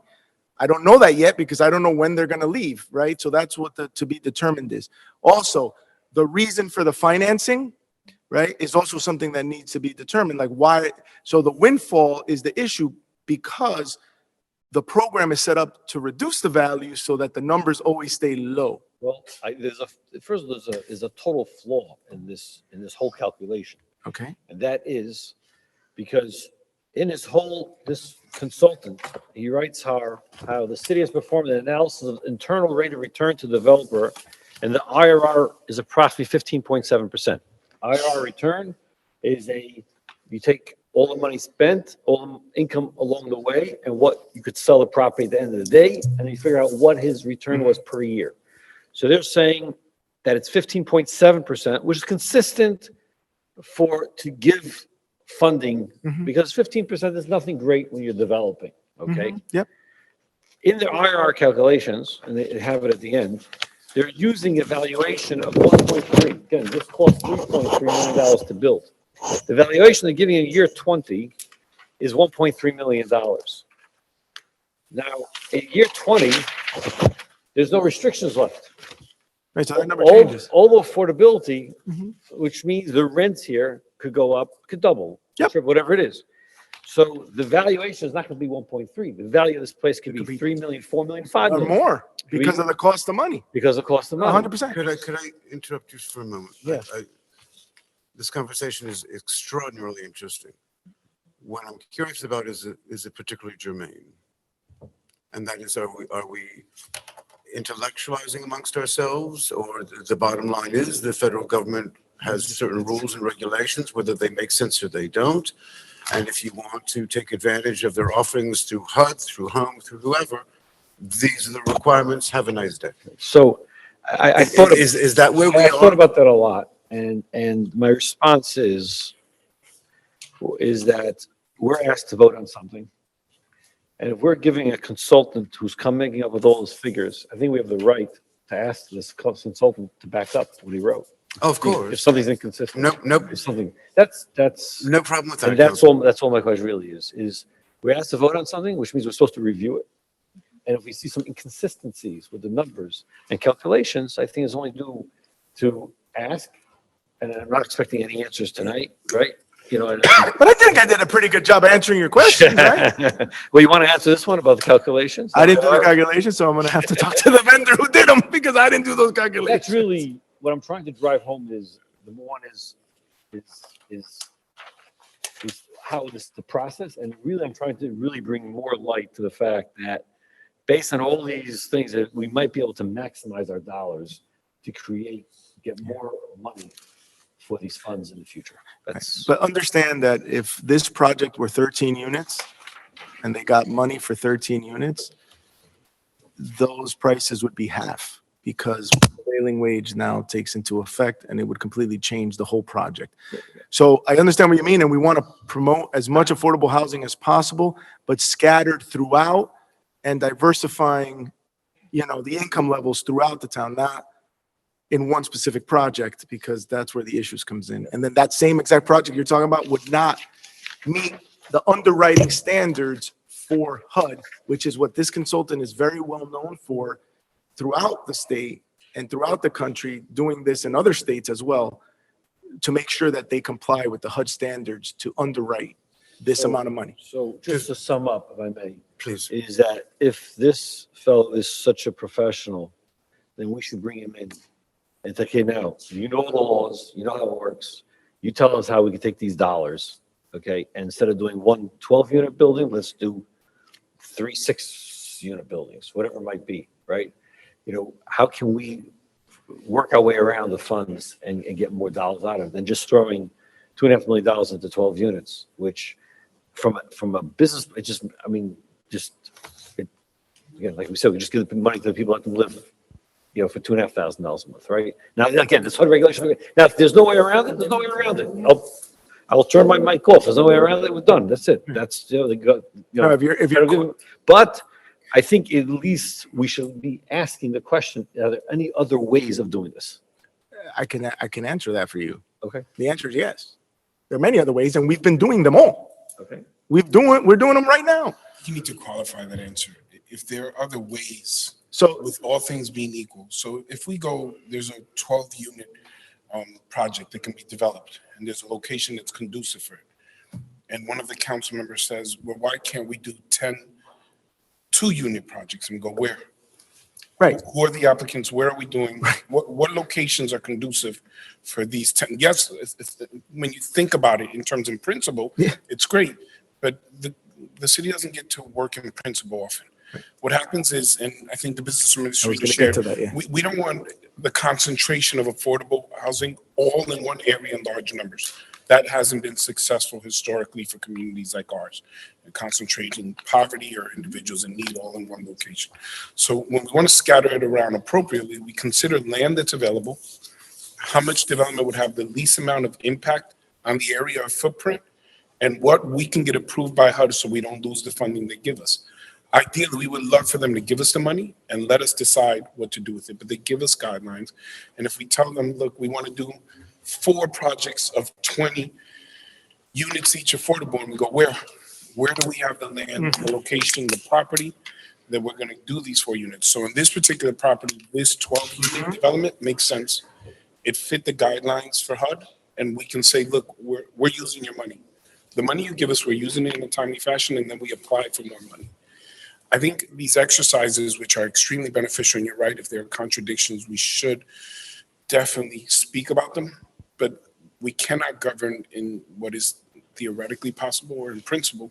We must look at what's viable in terms of the project. I think you're aware of this, and I think it's extremely important that we take these numbers at face value, unless we genuinely believe that there's something off that would keep us from being responsible and have HUD come to us and say you're misusing or mismanaging the money. I don't know if that was in line of what you were.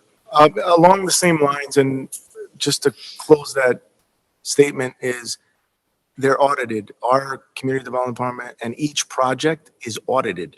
And the files are pulled out, and the underwriting, before it even comes here, that whole package that you're just looking at goes to HUD. I don't know if you know that. HUD gets this package, they okay it before it even comes here for a resolution to pass.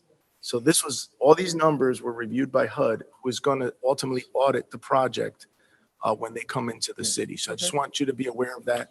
And the mayor is correct, right? So that's why we're doing, when I said, yes, there is, it's because it could be a project at 6 if they're available. The whole caveat here is, where are the projects? Right now, this is the project staring it in the face. We don't have 3 different projects where 3 different developers are coming in for 6 units, right? Okay, I would just maybe ask for one change in the resolution, if that's okay. Whereas if at any time during the affordability period, should the sponsor wish to leverage the subject property, the resolution right now says the city will make determination. It's not the city, what I'm hearing. HUD, based on HUD's, it's not the city who makes a determination. It's HUD that makes a determination. It's meeting HUD Yeah, but we guidelines. administer the funds, so I would, I would urge against that because we're the administrator of the funds as the Community Development Department is the keeper of it and they audit that department. And you want it to come back here if there's an issue. So, but the city's determination should be based on HUD's requirement. Well, that's automatic anyway, so. That's automatic. Okay, fine. Because I guarantee you, the one thing we don't want to do is give HUD back any money. In fact, the mayor's direction is like, every penny stays here, don't give a single penny back. I'm not questioning. And we want it to come through the council. I'm just questioning if there's any other way, and maybe there isn't, but I think for so much money we're talking about here, maybe it's worthwhile just going through the exercise. And again, if this fellow is so big, he's doing other states, he'll know what other cities are doing, right? If no one else figured it out, we don't have to, we're not gonna figure it out, we're not gonna be, but maybe other cities have figured it out, he can just share with us what other cities have done to maximize the dollars. Councilman, do you have an objection, including 34 on today's agenda? I do not, but I would ask is, how do we make contact with this company? Is this? Mr. Fernandez, on behalf of the council, can you make such inquiries? As to his question, No, or he- Councilman Monk's question, is, Councilman do we have Monk's a question, do we have a relationship? relationship? The answer is yes. They're our vendor. They're our consultants. We consult with them on every single project. And now, Council President, thank you, Mayor, because I was going to say I was answering Councilman Monk's Should we question. invite him to have a presentation for the council for general questions? to try to Or done private, done- No, done- Councilman, I think that we've entertained in the past our, Mr. Lurch, Okay, fine. done with a Yeah, number of people. I think that if, Okay. I just don't know how amenable they are to doing these things. So because the breadth of HUD's regulations is so broad, I would ask if the council had specific questions that Can we they can reach out, can we prepare. explore if it's possible to bring them in? If there are any issues, we'll make sure that the council is aware. We Right. understand that there are certain sensitivities and we need to make sure that we approach this ethically. Right. We can And reach also- out and say, is it okay for them to Yeah. come and ask certain questions? Are there concerns of what questions are going to be asked? Right, because I would hate for them to say, I'll get back to you versus answering the question right then and there. So, Oh, okay, that's a good point. If there are specific questions that the Understood. councils would have, so we can tell them to come Okay. prepared with Fair the enough. answers. right, it's voluminous. I mean, that's why right? Like, I don't, That's why it's a specialty. yeah. I got, again, the answer might be, there's nothing else to do, got it, that's, So the answer is yes, we can reach out. Yeah, I Just will. ask Council President through you, that if there are certain questions, if there's an expectation of what they can come with knowledge of, so they can be prepared to respond. Are there any other questions on 26 through 38? Councilman Rock, your light? sorry. Hearing none, is there a motion please to accept items 26 through 38? Move it. Second. Motion and second, roll call, please. Councilman Monk? Yes. Councilman Love? Yes. Councilwoman Mello? Yes. Councilman Garcia? Councilwoman Colon Montañez? Yes. And Council President Shay. Yes, thank you. Why don't we take about a 10-minute break here and go into 39 at that time?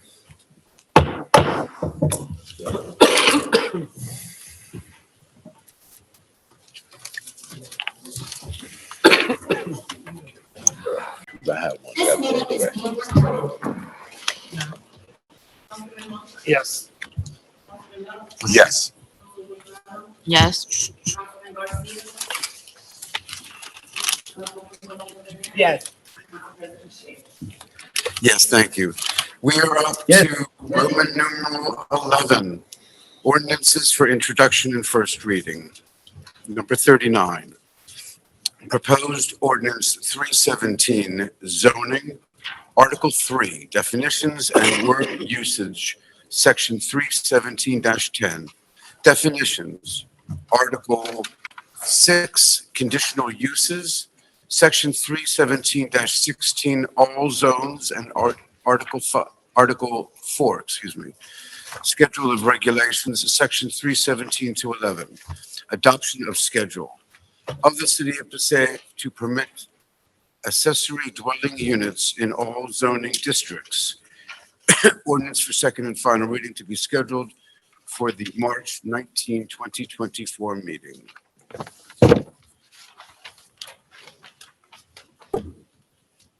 on 39. Mr. Fernandez, can you help us understand 39, please? Yes, Council President. As has been the topic this evening regarding about affordable housing, especially discussing everything we just discussed on the previous resolution, what this does is allows for accessory dwelling units in a 1 or 2 family house. Basically, if previously these accessory dwelling units were called granny flats, in-law suites, mother-daughters, they changed the term to be more politically correct, but I want to say what it was so that it may pique somebody's memory of what these units are supposed to be. The main focus of these units is for an owner-driven ability to provide an accessory unit for those that income qualify. The reason they're called granny suites or in-law suites or mother-daughters is because the main goal of this is twofold. One, to age in place, right? So as you get older, and over 60% of our current population under the last census is over the age of 55. So I'm sorry, could you repeat that, please?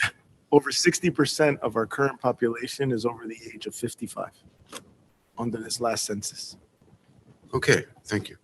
Yeah. Our median age for the city of Passaic as a whole is 30 years of age, but 60% of the census is 55 and older, which means we have an aging population. Also, we did a study, and over approximately 18% of our population is between the ages of 15 and 24, which is the second prong of an accessory dwelling unit, which is for the access to the daughter part of the mother-daughter, right? I just explained the mother part, I'll explain the daughter part, or father-son, however you want to express it, or father-daughter, any mix you'd like. What this allows is, and the mayor and this council, and we've heard it millions of times, we want you to have a place to come back to. You are now have a mountain of debt and are just starting off at an entry-level job and need a place to stay. This also accommodates for that. Again, this is income restricted. There is a deed restriction.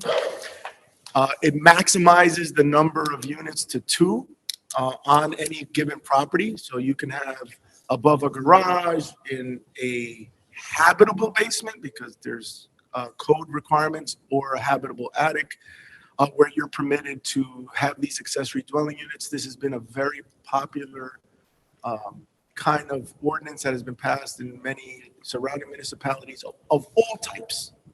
We did research on all different types, urban, suburban, rural, and you'd be surprised of how many different municipalities have this same ordinance in place.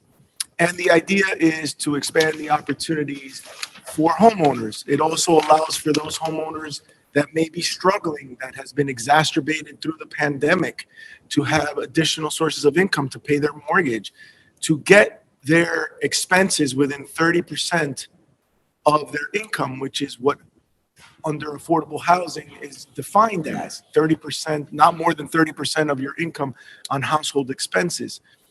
And as an aside, it allows for these properties to be built adequately and correctly to code, as well as provide additional rentable income, which translates to additional value to the home and additional taxable value for the municipality.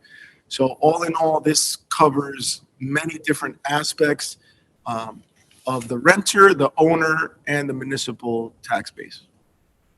That's it in a nutshell. I can go into many more specifics and numbers if we could, just so the council knows. In the last census, 22% of our total population is below the poverty line. So addressing affordable housing within the municipality is something that we've been looking at based on a calculation that we conducted based on our total our total population, the total percentage of our population under the poverty line, the average household size, and the number of currently existing affordable housing inventory. When you extrapolate that number, it shows that this municipality would be looking at a shortfall roughly of about 1,000 units of affordable housing based on that formula. And that's why this is before you. Based on that formula, is there any municipality in the state of New Jersey which meets requirements? Say that again? So any municipality that meets the needed requirements or expectations. I think it's widely, if that's the question, it's widely accepted that every municipality is attempting to the best of their ability to meet the affordable housing expectations, but none of them. I don't think there's a single one that goes, they meet all the requirements. I don't think it's a reasonable expectation that anyone meet Right. the expected requirements. So But we have a constitutional obligation in the state of New Jersey to make a realistic opportunity, to create a realistic opportunity to address affordable housing needs. So I think a good way to put it in perspective, Passaic has less than 1.2% vacant land left. So adhering to the adaptive use component will not be more cost-effective option to homeowners. Will provide additional housing on existing structures. We don't have a lot of options in a state like ours to build huge affordable housing projects there. Oh, that's all right.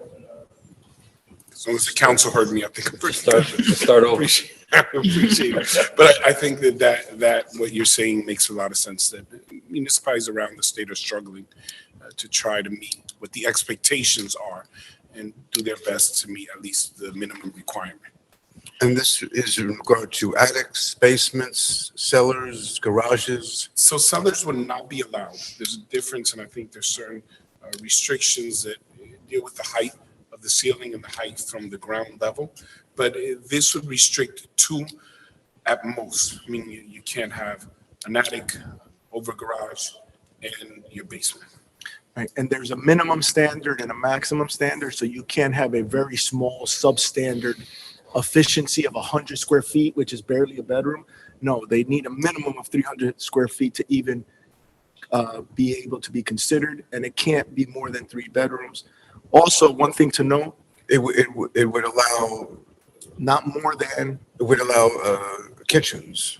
of course, it'd be a unit. Yeah. It'd be an accessory dwelling unit, and under the law, it has to have a kitchen. Like, you can't not have a kitchen. It has to have a kitchen, and it has to have bathroom facilities. How about egress? Separate. It has to meet egress as a separate unit. So it has to go through inspection, All the code, everything. I think as the business administrator described it, these used to be referred to as family units.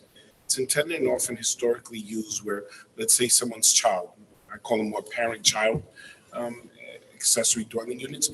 Let's say your child graduated, just got married, they can live in the attic, legal. They can live over the garage. I call it the growing pains approach.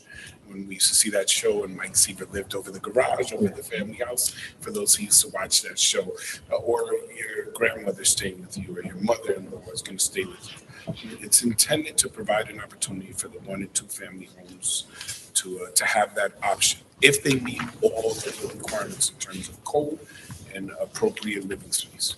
And to add to that, this is not a just as of right. This is a conditionally use. This is a conditional use. So it's only approved if they meet all the conditions. Do they need to go before the zoning board? If they do not, so under the municipal land use law of the state of New Jersey, if they do not meet the code, they are required by law to go to the zoning board for what's called a D3 conditional use variance. Anything that starts with a D in the state of New Jersey has a higher stringent approval process and quality proofs that are required before you get them. That is why this was specifically done as a conditional use. So all these conditions have to be met. If not, they do not qualify for the unit. They'd have to go to a zoning board. If you have a legal attic already, or you have a legal basement, appropriate ceiling space from ground level, you simply have to come in order to make sure that you're doing everything additional or any additions that you made in order to allow you to use it. And it must be affordable. Do we have any impact statements? Do we have any reviews that were done in terms of traffic and parking in schools? Yes. Yes. So specifically for this accessory dwelling units, you can't eliminate any of the parking to create the unit. That's one of the conditions.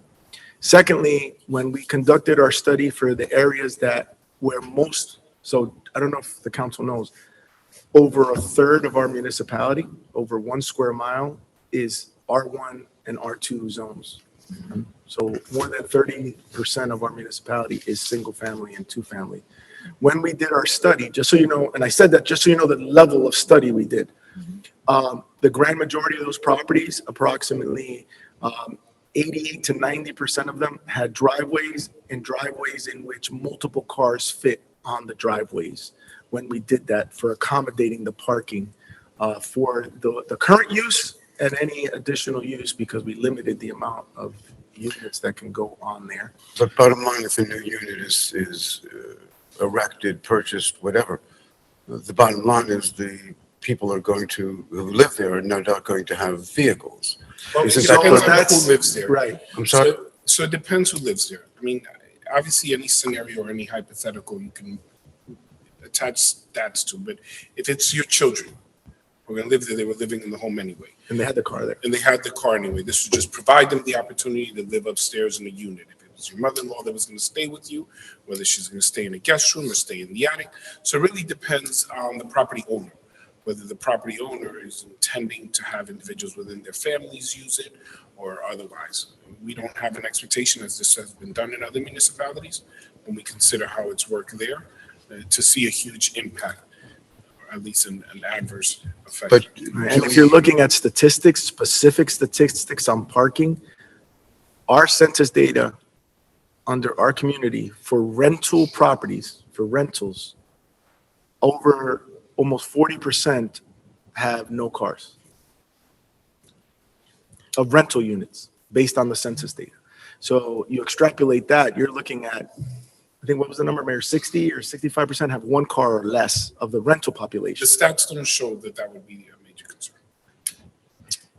Can we see the stats, please, to back up all these numbers? Yeah. I mean, if you say Councilman, a 40%, little bit louder, please. yeah, even 40% do not have cars, but 60% do have cars. Yes, but then when you Right. extrapolate one car or less, Yeah, but let me just, a couple things. I mean, you know, the thought that because of the driveway, if you're renting an apartment, you're adding to someone, he's not parking in your driveway. We know that. He's parking on the street. Fact. We know that. You're not going to wake your tenant up at 6 a.m, can move your car. The second thing is, if my child is living there, I'm doing it for my child, and I keep hearing about your child. Why would I create a unit in my attic to put my child in there and have the tax assessor come and I'll move my taxes from 15,000 to 20,000 so that I could charge my child rent and have expenses? If he moves out in 2 years, I have those taxes for the next 30 years.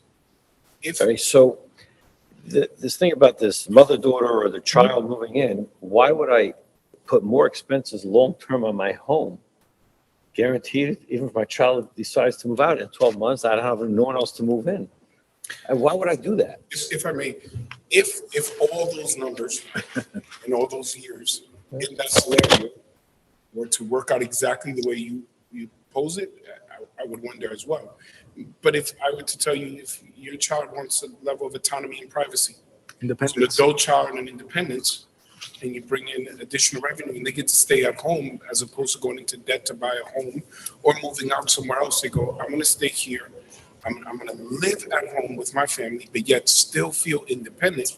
That additional revenue may help to pay the mortgage or to pay taxes, and they stay for 10 years. So I think anyone can come up with any scenario. So notice if I have 2 children, one became a lawyer, okay? Okay. And one, unfortunately, a lawyer, so he's, whatever, he's making something. The other one just unfortunately didn't make it, right? And they just became. So I told him, So the lawyer made it? so the lawyer, sorry, you cannot live in my attic because you do not meet this qualifications of AMI of whatever the percentage is. And my owner said, you could live in my house and you can't live in my house. Or, That's what we're creating. Is well, I that would add now that I could pick, I'm restricted which my children can live in my house. that would be correct. However, I think you may miss the point that no one is compelled to do this. Right. So in your case, you would go, well, I'm not going to do the attic because I don't want to do it. See, this provides an opportunity, and our approach has been rather than compel, to incentivize. If it works for you, if you go, both of my kids have become lawyers, so I don't want to do this, and I'm not going to create the issue with my kids, or one became a lawyer, I don't want to. If I want to do it, if I would like to have my mother-in-law live here, I've to date never heard a husband. Let's deal with realistic I'll stay away from it. circumstances. No one wants their mother-in-law. But whatever scenario one comes up with, obviously, the idea is what's the spirit of the goal? Because I think that's the same question that we've asked with other ordinances. What are we trying to accomplish? I think what we're trying to accomplish is we understand that there's a swelling, an outcry for affordable housing. In fact, it was just mentioned. In fact, one of the speakers began with rents are too high. We need affordable housing. Some of the statements that the council members made, we need affordable housing. How do we pragmatically approach this need, which is obvious around the state, in a way that could be equitable and give property owners the choice? What do you want to do? How do you want to play this out? And if an owner of a home goes, I would like to rent my attic to my daughter-in-law and my son, and let them pay $500 or $600 a month. They're just starting out. Even if they just became a lawyer, very few lawyers make any real money for the first few years while they're out and they're trying to pay their bills. And they go, I want you to live here at home and have some independence. That's the idea of it. Now, can any scenario be made? Mayor, what if every house has the money to build? And I would propose if they did, they would have built out their house A long time ago. We don't get large numbers of applications to say, I want to expand my home. I want to build up my home. I want to take my one family and turn it into a 1.5 million. We don't get 100 of those applications. We don't have a realistic expectation that we do this and 1,000 homes are going to come and do it. What will happen is those that can and wish to do it will be able to do it in our city. We've seen it recently pass in Montclair. It's passed in other municipalities. There's been a lot of positive feedback, and we said this would be creative and practical way for us to approach a need of affordable housing that would at least take our city a little further along into what we're trying to accomplish by creating affordable housing everywhere. Okay. Or opportunities. How are taxes assessed? Now, if I have a one-family home, two-family home, right? So say my home is assessed for $10,000, right? Yes. Okay, tax is $10,000. If my house was 20% bigger, okay, let's call it be $12,000, Yes. right? So if I add a basement or whatever it might be, this unit here, right? So now I'm adding on, okay, another 10% of my property, right? And so I'm gonna get reassessment, I'm gonna get reassessed the taxes, right? Yes. But is the tax assessor going to take into account the fact that this 300 square feet, call it, I can't get $2,500 a square foot of rent. I can only get $1.50 because it's restricted to someone meeting the AMI requirements. Yes. Is a tax assessor going Yes. to take that into account? Yes, and they do Therefore, already. your assessment will be less because your income will be less on this. On that 300 square foot addition, right? We call it the added assessment of your property, and it takes into account the type of construction. So if you really, really love your kid and you have marble floors and granite counters and really expensive stuff, that's taken into account versus Formica, right? And the rental income of it. And in fact, you said it yourself when we had the conversation before. They look at the fact that the value is less because it's income restricted, and that's the same that across the board for any affordable unit that is created, Right. not just here, but in the state of New Jersey. So, okay, so if it is based on income, then it should be, it's irrelevant if I put marble floors down. Yeah. It's irrelevant. It should be irrelevant because I can put down gold, but the bottom line is it's the value is based on income. And if I'm restricted, I could build a beautiful thing and I cannot get it taxed, have to be taxed within a certain amount of based on the income. I think you said, do they take that into account? I mean, They do take it into. Yes, not whether you can't be taxed. No, they'll take the tax, Take into but it account- shouldn't make a difference. This part of my home now should not be any different, however I build it, with the marble, with the gold, and who knows what, because it's income restricted. So I'm smiling because the mayor has proposed on multiple occasions a law about restricting improvements to a home Does not add that to does it. not add. Yes. So We spoke I'm about that gonna time. turn Yes, but, yes. to the state representatives, Right. who, this is based on the New Jersey state law on taxation, Right. which is different on how we calculate. So what I can promise you is that we're gonna follow every single requirement for taxation on the property. And income restriction is a basis in which they calculate your assessment. So if it's income restricted, it will definitely affect your assessment. Councilwoman Montanez?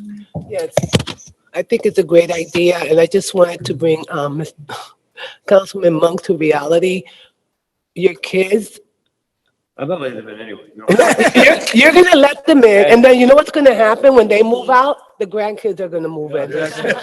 And by the way, That is all right. It's the their reason parents why, that are gonna want. Councilman, the reason why it says here, dwelling may not be situated within a cellar, because they're worried about the mother-in-law.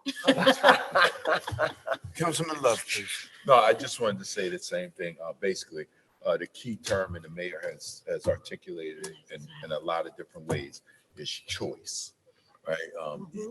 Some people may not want to make that choice to have their house reassessed or taxed, and then some may be those individuals who went off to college and saw their mother and fathers walk to work in some cases in factories, and they feel, like the mayor said, they want a little privacy, but they want to stay there to help their parents. And I just think it's a great incentive, because rather than those individuals saying, okay, I want privacy, and now I'm going to move down the street or next door and pay double of what they're going to pay being in the attic, are going to stay there and supplement that mortgage for their parents, and or help out with the utilities, the water, the electric, and everything, and somewhat be kind of co-owners of the dwelling. I think it's an excellent incentive rather, and I think it's going to be something that's going to also keep those individuals who parents struggle to send to Rutgers and Keene and everything in our city, and keep those professionals here. So I really like. I spoke with the mayor.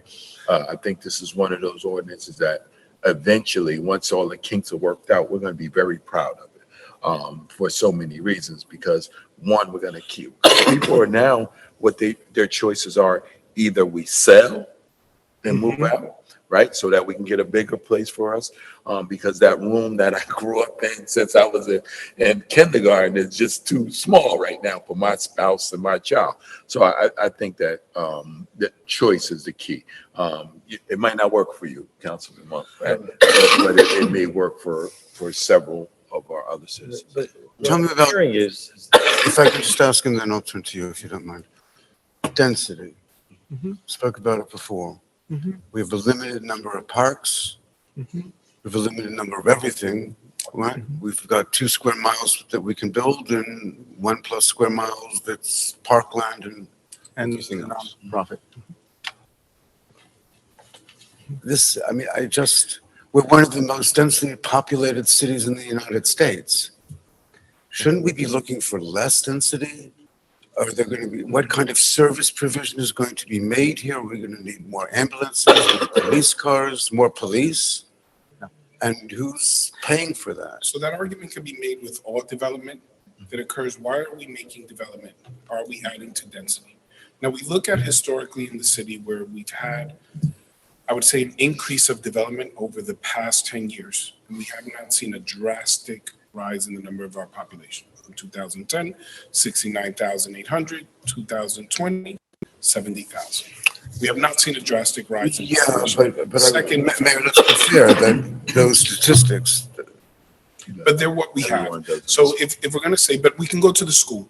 The school 5 years ago, 15,000 students. Today, 12,000 students. Barely. We're not seeing an increase in the population. We're not seeing that this development is resulting in more individuals here. We're actually seeing the numbers stay flat, steady. And in the schools, honestly, there's been a drop. So that hasn't been a major concern. We would also argue that in areas where you're going to have a lot of one-family or two-family homes are not our most densely populated areas. They're not a major concern in terms of dense population. So it provides an opportunity for the homeowner to choose who's going to have access to these accessory dwelling units.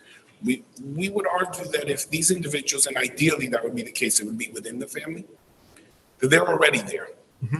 I can make an argument for why your college kid actually benefits from showing that they pay rent in your attic Yes. for Yep. college, It brings down their for income. financial aid, rather than say, I just live at home with my parents.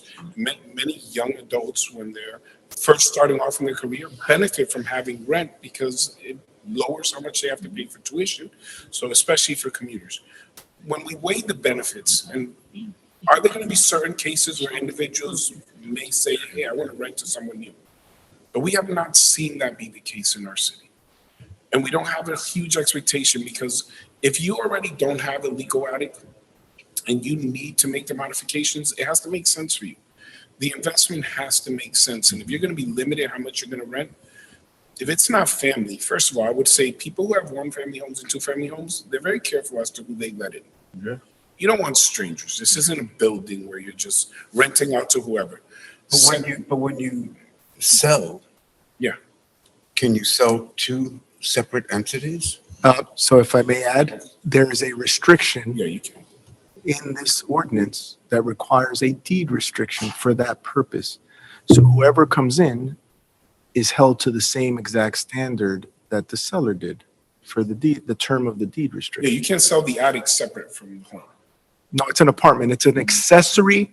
Remember, Dwelling it's an accessory to the principal structure. That's why it's called an accessory dwelling unit. And there's a deed restriction to maintain that unit's affordability for the affordability period. Councilman Monk, sorry Yeah, to have interrupted you before.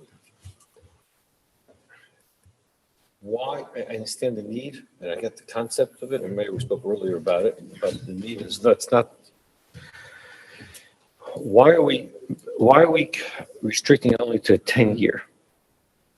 Look, we have another project that we just approved 20 years, right? 10 years is not a long time, right? And if, if we're short 1,000 units, there's a shortfall in the city of 1,000 units, and we only have 1.3% of empty land, right? Adaptive reuse. We're not finding any easy fixes for affordable housing. So why would we have this restriction after 10 years? It just falls off. Why wouldn't we make this a 20-year? That's a good question. We're trying to line it up with existing guidelines that we have, home repair, Right. first-time home buyer. But if this council wants to make it longer, we're open to that. If you want to say we want it to be affordable 20 years. I mean, that's what, if the reason why we're doing it, is for the affordability. I heard a lot of discussion about child moving back and so on and so forth, which again, but that seems, I hear two different, it seems the intent of this, where it all started was from affordability. Yes. That's where it started from. So if that's our focus, why wouldn't we make it 20 years? We agree. Yeah. Again, the response or the retort that I gave before was specific when we do home repair. First-time home buyer, Right. restrictions about 10 years. So we just lined it up because that's what we've done before. We wanted to be consistent. So in case anyone asks where you get the number from, we go, this is the number we always use. We're free to say 15 years, 20 years, 30 years. The goal remains. Now, in terms of, I don't know if anybody expects their children to stay 10 years. Or It's not the children, but the Of course. goal is not the children. The goal is to have Affordability. There's affordability for people who are on the street who have nowhere to go. Yeah, There's that's not what enough I said. housing. That's what I said. We can extend it So- for as long as you want. So, If this council wants to do 20 years, we'll go, 20 years. If you want to do 30, if you want to stay for the life of I the don't say rental. life. You see HUD does 20 years. You see there's some. So it's all based on dollar amounts. Yeah. That's where the numbers came from. They're all based on dollar amounts and estimated costs for the repairs. And the more money you get, like this $2.5 million, you get the maximum restriction, which is the 20 years. That's where the mayor is talking about. We took it based on our current standards that HUD allows us under our current programs so that you saw the consistency and we weren't making it up. Now, like the mayor said, and agreed with, right, Mayor? If you want to make it 20 years, make it 20 years. We're not against, That would actually be more beneficial. right? That's what we're trying to do, right? It's about affordability and to have a housing stock, not to have this problem in 6, 7 years, all of a sudden, now, now all these people are renting it out for 3 times the amount, and all of a sudden, let's assume you get 200 apartments from this, okay? Now, 10 years, you're gonna lose 200 units of affordability, right? And whoever did it. No, yeah, I assuming no one else is doing it, they would have done it already. Maybe not, whatever it is. But, okay, I missed, I think that's a great point, and we would definitely be open to extending. the other question I have is, item number 9. It says tenants for each accessory unit cannot exceed the maximum income limits as established annually by the U.S. Department of Housing. Which maximum income limits? There are different levels. There's the moderate, there's a low income, there's a very, very, very low income. What limits do they have to So match up here? remember, we have maximums and minimums, right? So it really is dependent. There's no requirement that you have to have a very low unit, right? Especially if you're not getting any money and you're doing this on your own and you're not taking any HUD money. So if you yourself as a homeowner say, I want to do a low income, which is let's just say it's 2-bedroom, just because I know the numbers off the top of my head. And you're going to say, I want it to be for very low, then that's your restriction that you're going to put in your deed because that's what you want to do. Right now, the accommodation of this ordinance, it can be for moderate income. And that is the requirement, right? It's considered, well, it's the 80% and less. So this ordinance is anybody from 80% of median income and below. So you can choose as a homeowner. That's why the mayor was trying to say about flexibility. You as the homeowner have that entire range. So let's say your child now starts getting more money. You don't have to kick them out because now they're over the 50% threshold, right? Do you get what I'm saying? So affordable in the state of New Jersey is 80% of AMI and below. So this ordinance is 80% of AMI and below. If they fall under the 30% AMI, you can charge the lower rents. In fact, for you to qualify as an affordable unit under HUD, it can't be more than 30% of expenses on household expenses of your income. So if your child is at the number. Is that pre-tax or after tax? What do you mean? That percentage, So it's you know what? That's a good question. I knew the answer and it escapes me right now, but I can get you that answer. I think it's take home net. I think it's net. I think it's net, not gross, if memory serves me correctly. I think it's net, but I will confirm. 30% of income, and that puts them under that limit. Then in this case, under our scenario, that child cannot, or renter can't be charged more than the $1,400 for a 2-bedroom. If they can afford it, based on the 60% to 80%, then the number can go as high as $1,800, based on HUD numbers. What we don't want to do is have this council or this administration unilaterally start picking rent numbers.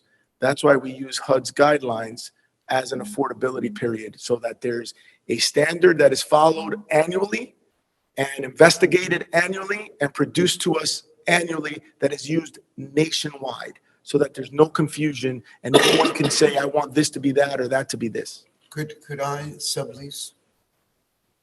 Could I add on to my attic and then sublease that space? I mean, add on, So do an accessory dwelling unit? Do an accessory, raise the height, or what do you? make it livable. Yes, if you can make your house livable now. So outside of this ordinance, if I want to invest to make my house livable, I would put in a permit. If I meet all requirements, then it would get assessed. And then if I want to build out my house and make the cellar into a basement, and ensure that 50% is above ground, and there's an entrance and an exit, and I have the money to do that, I do not believe legally we can restrict you from being able to make improvements on your home. So I'm trying to understand the question.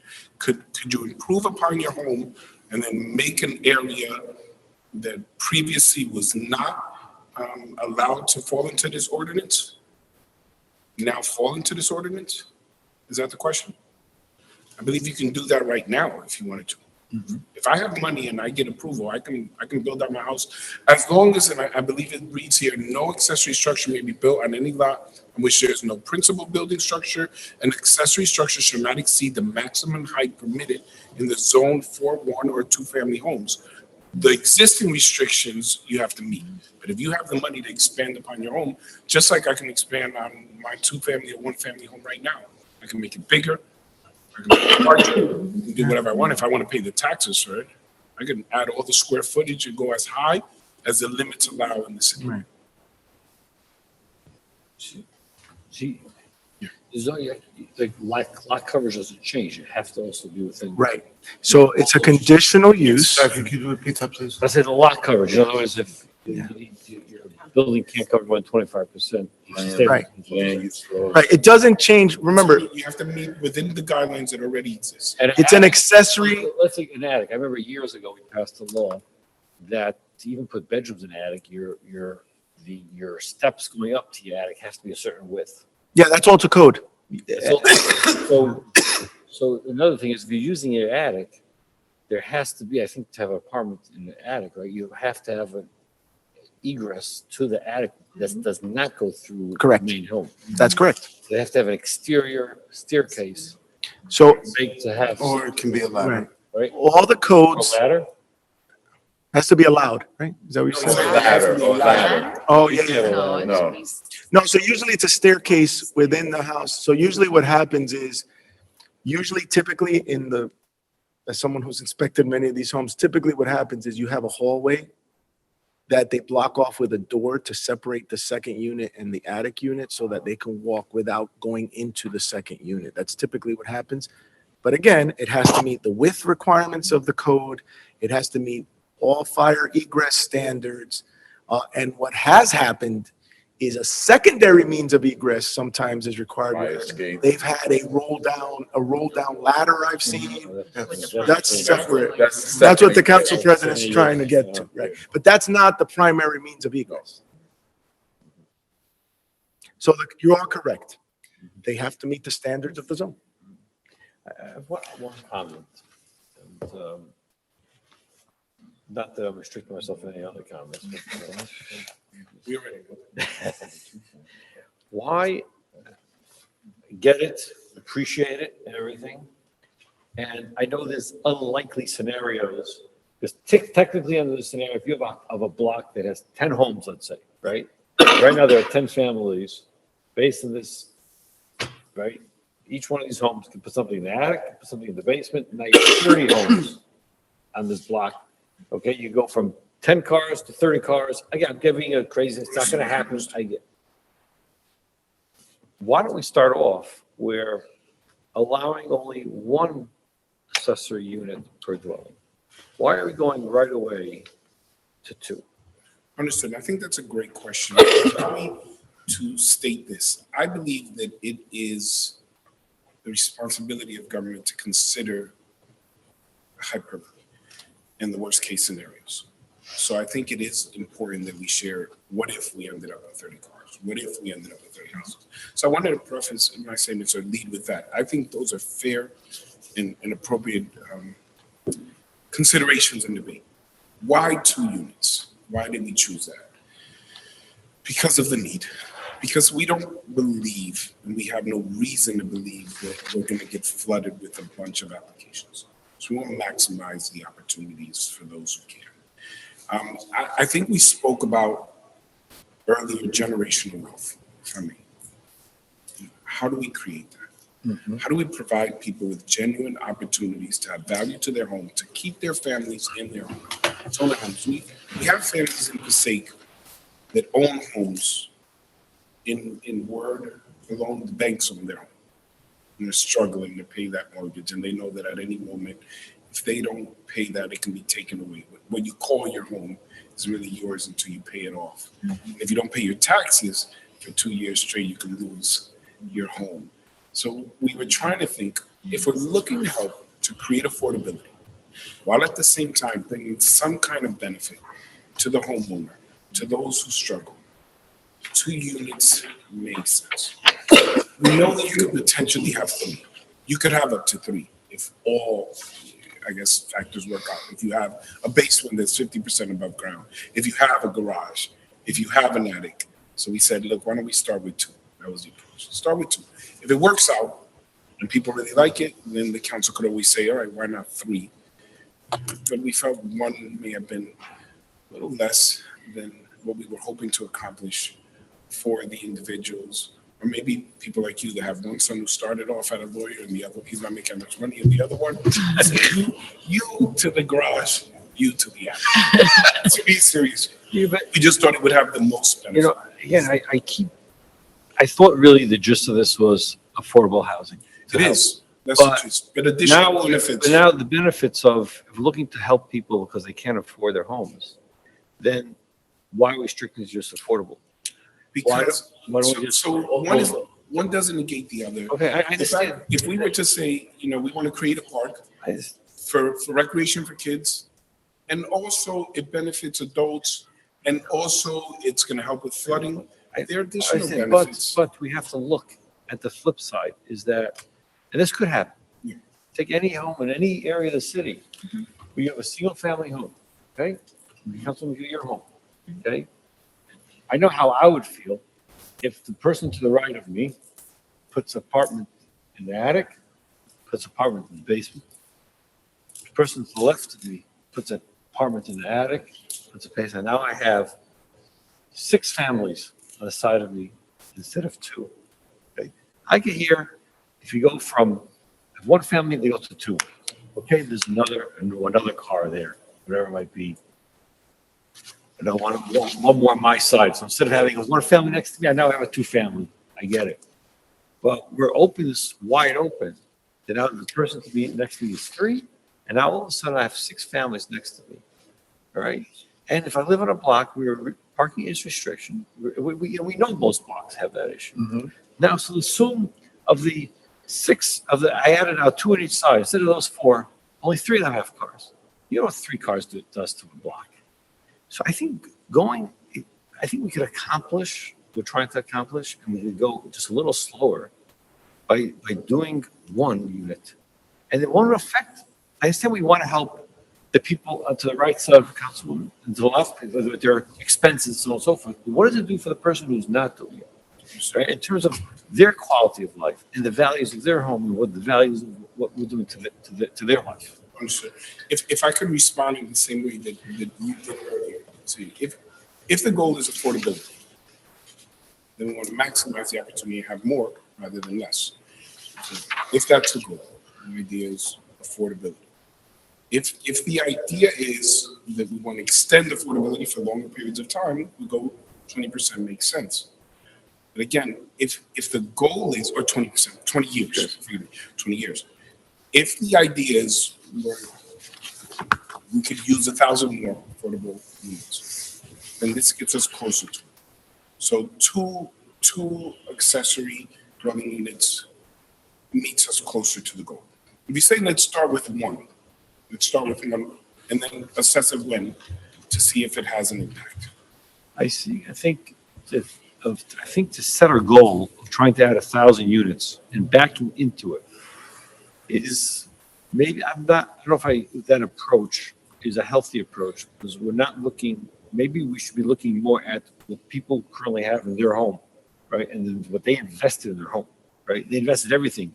And you have someone who finally paid off 90% of the mortgage. They're almost there, and all of a sudden I have 6 families next to me. What do it do to my values, right? So I think maybe we need to say, yes, we need to add affordable, right? But we get it to 1,000, maybe we'll hit 100, 200, whatever it is. We have to go down that road to be creative. Maybe we get 50 whatever the number is. And the likelihood is that there'll be very few, probably they'll do the 2, okay? And the fact there'll be we agree there'll be very few, why even open up to the possibility of the councilwoman having 6 families surrounded by her? If the number anyway is likely, but it opens a possibility that it could happen. So the argument, if I'm hearing it correct. I'm not ready to argue, you just No, no, submit a suggestion here. I know what it Okay. connotes, but I'm not stating that we're arguing in that form. I mean, I guess your position, if I understand, would be why allow the one family, the potential of the 2 units, considering the impact on the neighbor? I don't want you to have 2 additional units. It's going to have an impact on me. And I think that that's a legitimate consideration. So I think that if the council is open to moving for 1 accessory unit to begin with, you choose which one it's going to be. It could be the attic, it can be the garage, the basement. We're receptive to that because right now we would go from 0 to 1. That's something. I think the spirit again and the motive, and I genuinely believe this for anyone who's watching, and I think we're all in agreement that we want affordable housing. But we also understand that we have to live with the consequences of making decisions. And if it adversely impacts, and if it's harder for us to walk back initiatives than it is to move forward if we start slow. So I think it's a wise approach. Ideally, I would want 2 because I was in the state with our council president and his other, and I'm in agreement with you. So now I'm just speaking, hope not broadly, but just want to give a little bit anecdotal perspective. When we kept hearing the testimonies and the outcry for affordable housing, and I've heard from this council over and over, from everyone in this council, we need more affordable housing. So 2 is just that. It's thinking we can get more. So we figured instead of 3, let's go for 2. I don't think there's anything wrong with going. We're starting with 1, with perhaps the idea that we look at it, or perhaps those that come after us 10 years from now may look at it and say, you know what? It did not have an adverse impact on the community. Let's move at 2. I think that's wiser and more responsible. I would ideally want 2, but I definitely understand why 1, this council, if it agreed to 1, would be a better approach, considering we don't know the impact. We don't know if we can live with 100 cars on the block or 0 cars on the block. But 1 at least says we did something and we have something to look at. So yes. Are there any budgetary considerations that need to be taken? For the city? Yeah. I've always been told, and in fact, it's not been told, it's recognized that housing costs money. It doesn't make money in terms of revenue generation. If we're proceeding with something like this and adding more people to the city, do we need to hire more fire, more police officers? If we add more people. So I think I would stay with the same answer that we have not seen development necessarily result, whether in the schools or in the population, adding more people. I don't know if one family, because you have more control, it's you. Let's say you, Gary Scher, have a 1-family home. You're deciding who's going to live there. And I think you live in the neighborhood, so you have something vested in that neighborhood. You know who you want there. I don't think you're taking your attic and saying, I want 10 people with 10 cars. Now, ideally, I would love it for you to say, my grandkid is tired of my kids, and I understand it because I was tired of my kids. They're tired of their parents. And my 19-year-old grandson wants to come live with grandpa, but he doesn't want to live in the house with grandpa. He wants to live in the attic. That's my ideal scenario, but I have no control over that. We can't even legislate that or make that through ordinance. It must be your grandchild. We can't do that. So I think it depends on whatever hypothetical you make. You can make the argument as to whether it's going to have a budgetary impact. If I say we're going to build a new school, does that mean that more families are going to move in because we have a new school? So we're going to need more police, we're going to need more crossing guards, we're going to need more fire. Yes, you can make that argument. But historically, we haven't seen that be the case. I do think the fact that it can be the case is reason enough to reduce the number. I do agree with that. We don't know. And it would be disingenuous of me to make an argument that 2 accessory dwelling units is going to have no impact the same as 1. But I don't know if I can make the argument that adding the opportunity for you to decide that you're adding, because and I want to tread carefully here. I believe it occurs already in our city and cities around the state. I believe people have their families living in attics and in basements and additional units. This provides the opportunity to take substandard living conditions because you're scared to come to the city and say you can do it. This council is actually, and this mayor is saying, we want to help you do it. Let's do it right.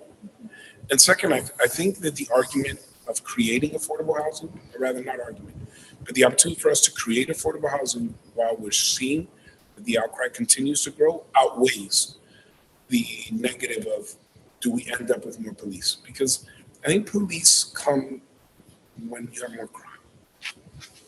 And fire, maybe you make the argument if you're increasing square footage, you may create homes that are closer to each other, developments that are closer, but allowing individuals to use their homes in a way that otherwise they were not allowed to, or maybe be used illegally, I think it's a benefit, and I don't believe it would directly impact our budget. I would ask the business administrator if he's to add anything. So statistically, adaptive reuses, which is what we're doing here in a lot of these spaces that we're talking about, would not increase the services because they already exist. There are already buildings that are being serviced. If you've got Fire protection, actually, and to the mayor's point, creating legal areas which meet code actually have greater fire safety protection and will reduce the need for those services because they're not being to code currently. I don't have to hide my attic, so now I can do it legally. Now you can come in and tell me how to make it safe. Now there's less likelihood of a fire. You may not need as much service. That's why I mean you can make the hypothetical for each one, or the argument, rather the argument, because I don't have another, for either case. And I think one, historically, statistics have shown that it has not created an unnecessary burden or additional burden on the budget or government services. That is correct. I'm sorry, Councilwoman Colon-Monson, yes? Yes. So, We're trying to do this in order, you'll forgive me. I'm glad you brought up, reality is you do have some people that do rent out. Oh. The reality is that you might have one or two people that do rent out, right? And they're doing it because they can't afford to pay the mortgage or whatever, and they're hiding, and they'll say it's my son or whatever, it doesn't matter, right? As long as it's up to code. When you usually have a one or two family house, I know, you usually like, I want either my son or something. You're not going to just have anyone move in there because that's just the norm. Human nature, we just want somebody that we know we can trust or whatever, right? I've been lucky. My home is a legal 3-family house. It looks like a 1-family, everybody thinks, right? So I've been lucky to have my children stay there. Then they move out, and then the grandkids come in, and then one grandchild moves out, and the other one comes in, and then comes back. Why? Because they can't afford to pay the rents out there. And what do, right? You're not going to kick them out. They're there or whatever. So I agree with this. Whichever way you guys agree, I say as long as it's up to code.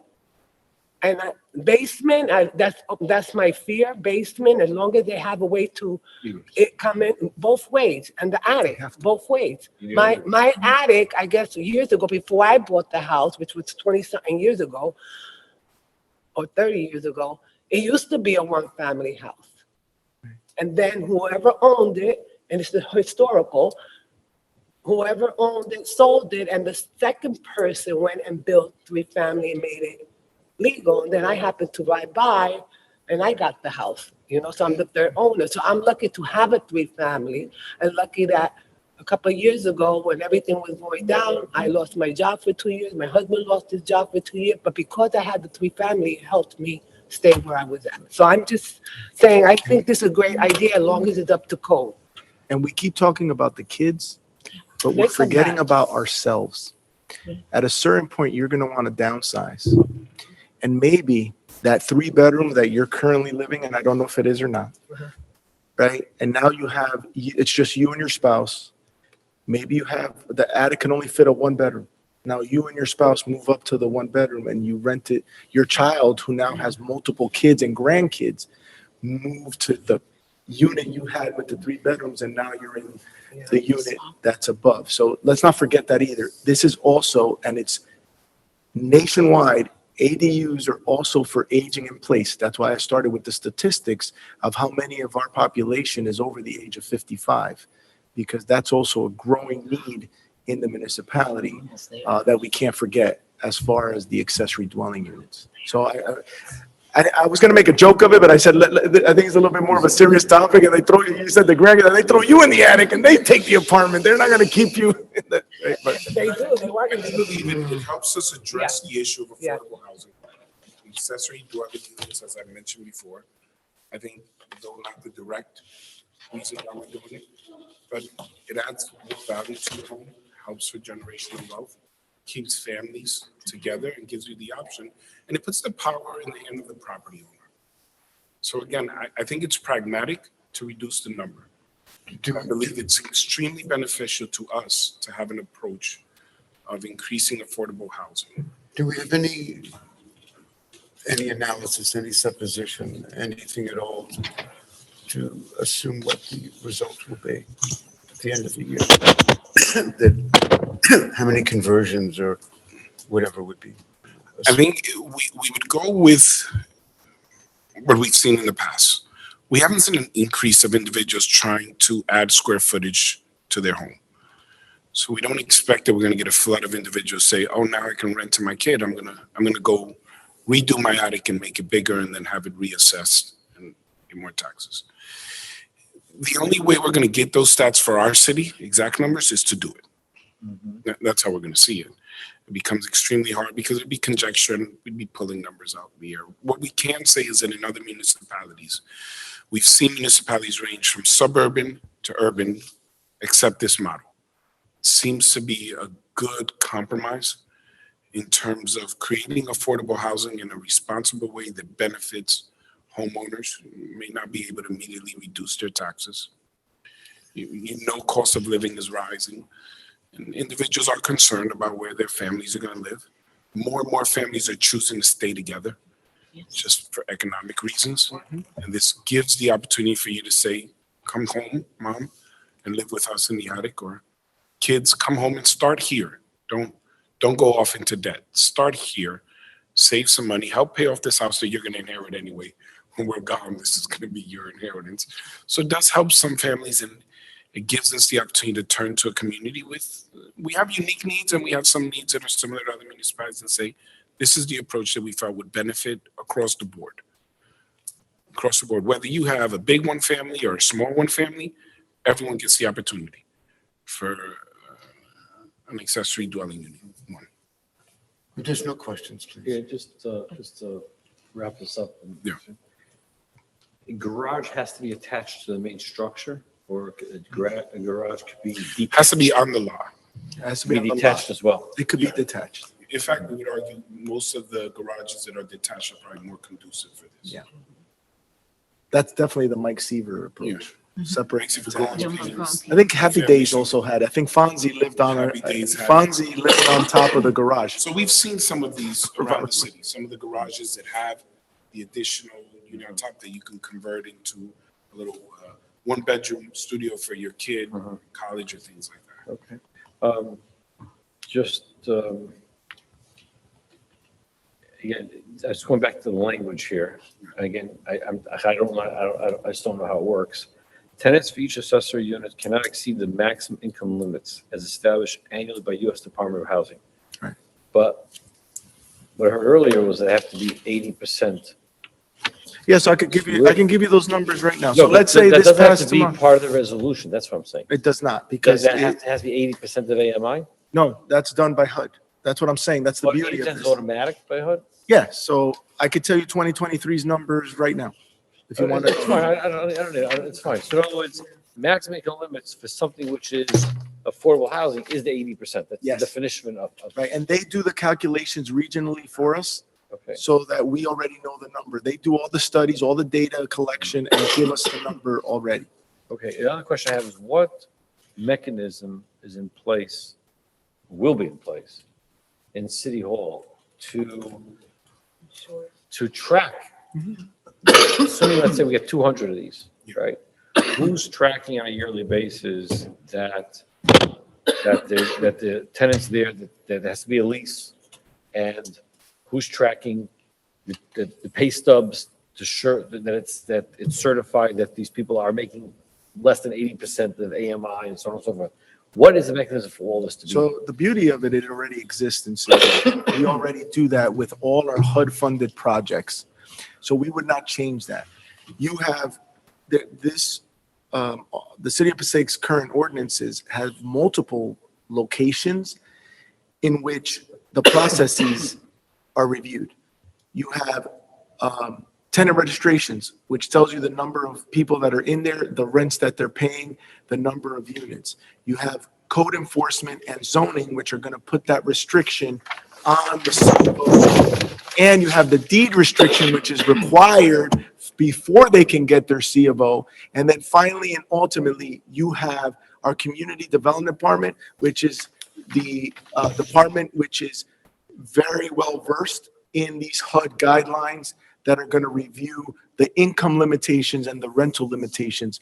And that's already done now in our HUD projects. It would just be every time these COs are issued, that department's also going to be included. Why we go back to the choice. So it doesn't become a blanket approval for everyone. You have to come in to have this registered as my accessory dwelling unit. So it isn't like tomorrow you wake up and go, okay, the council just waved the wand.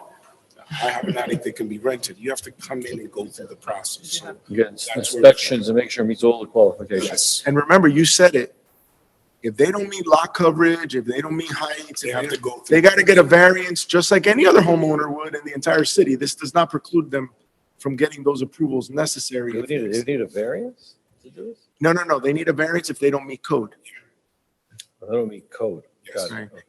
And if a two-family turns into a three-family, it has to go to a board. Well, it's not for two families, it's only for ones and twos. Right, but if a two-family, let's say right now, if I heard the council correctly, we're doing one accessory unit. Right. If that 2 units becomes a 3-unit, under the state of New Jersey, it requires site plan approval at the planning board. So a one family would not have to go for, They would go to the zoning board if they don't make code. So I don't want to get too technical, but just so you understand, a 1 and 2 family house in the state of New Jersey, if it's a bulk variance, not a D, right? Because in the state of New Jersey, they do not require site plan approval, it goes to the zoning board. So you made a statement about, do they exceed lot coverage? That goes to the zoning board. Now, this is a conditional use. If they don't meet one of these conditions, it now becomes a D variance because of these conditions and still goes to the zoning board.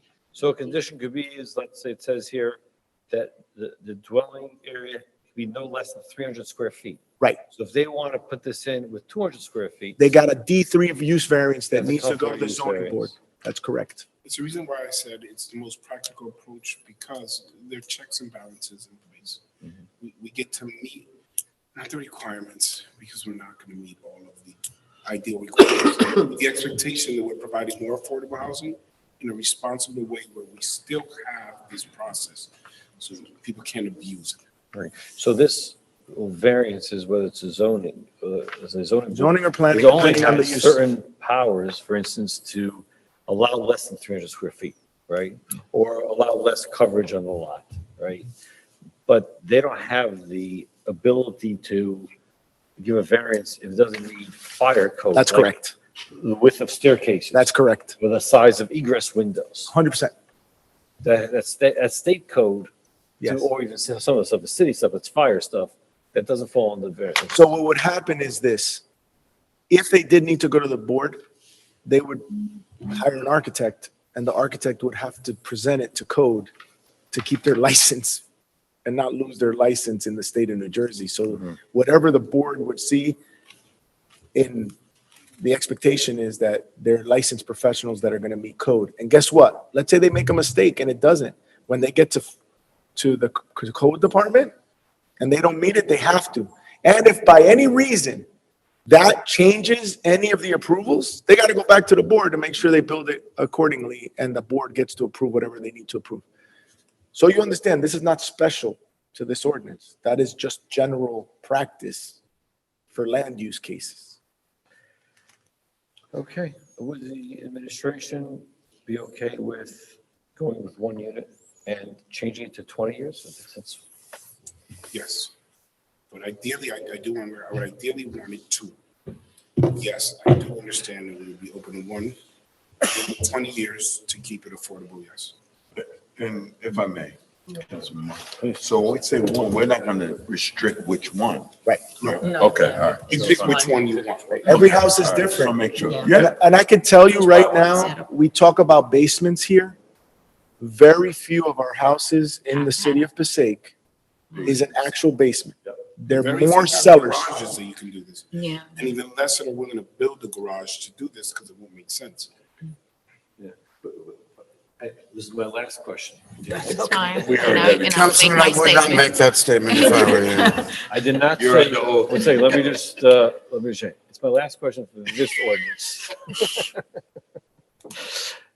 Any reason why we're restricting it to only a lot that already has a principal building structure? Like, if we want, encourage affordable housing, if someone has a lot, empty lot, I mean, go put up a unit that's So affordable housing. that would become a single family dwelling. Yeah, that's not an accessory. That's no longer accessory. This is accessory dwelling.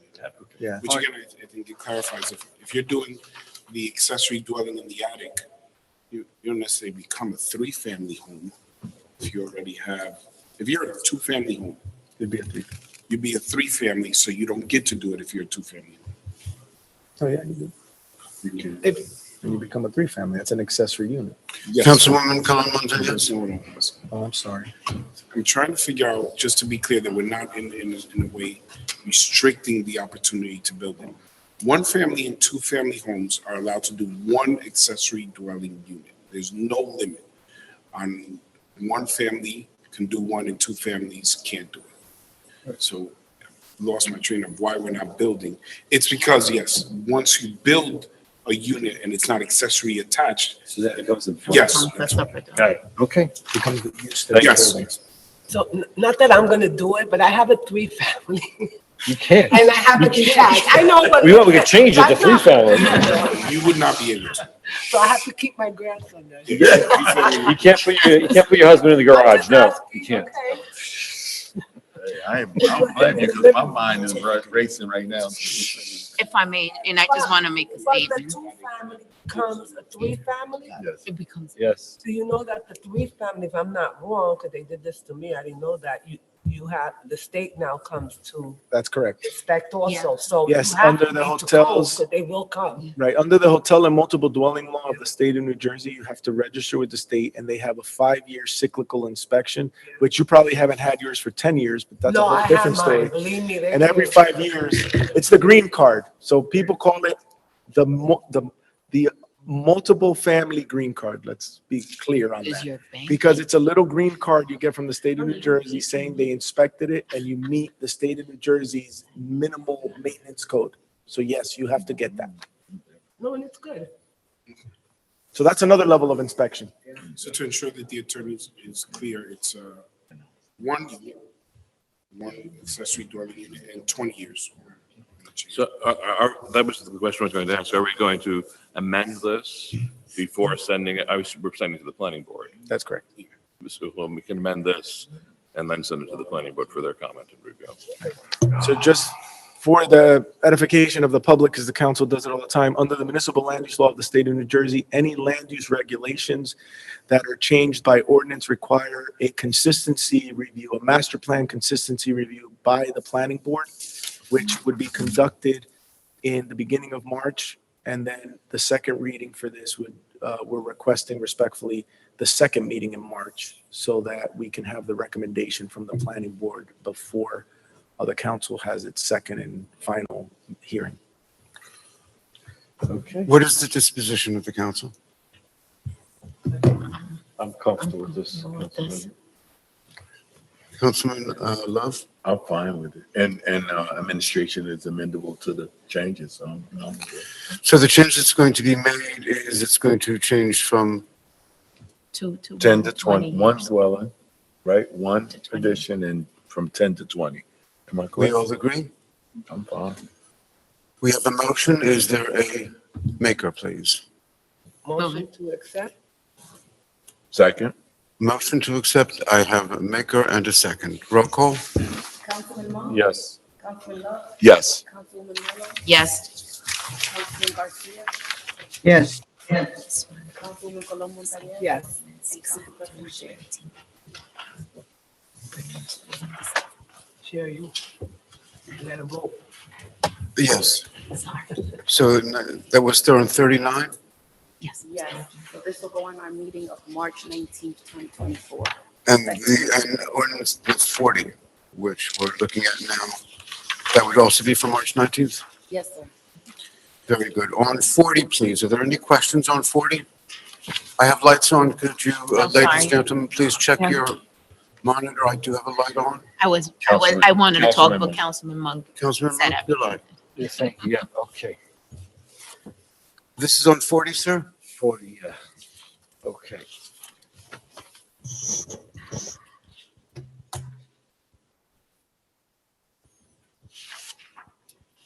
Again, this is about affordable housing. This is not about finding a place for your mother-in-law, right? Okay. Okay.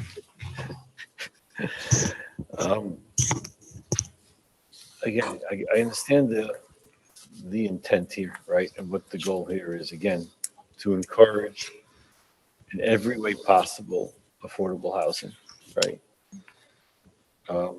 So a couple of questions. So the ordinance is requiring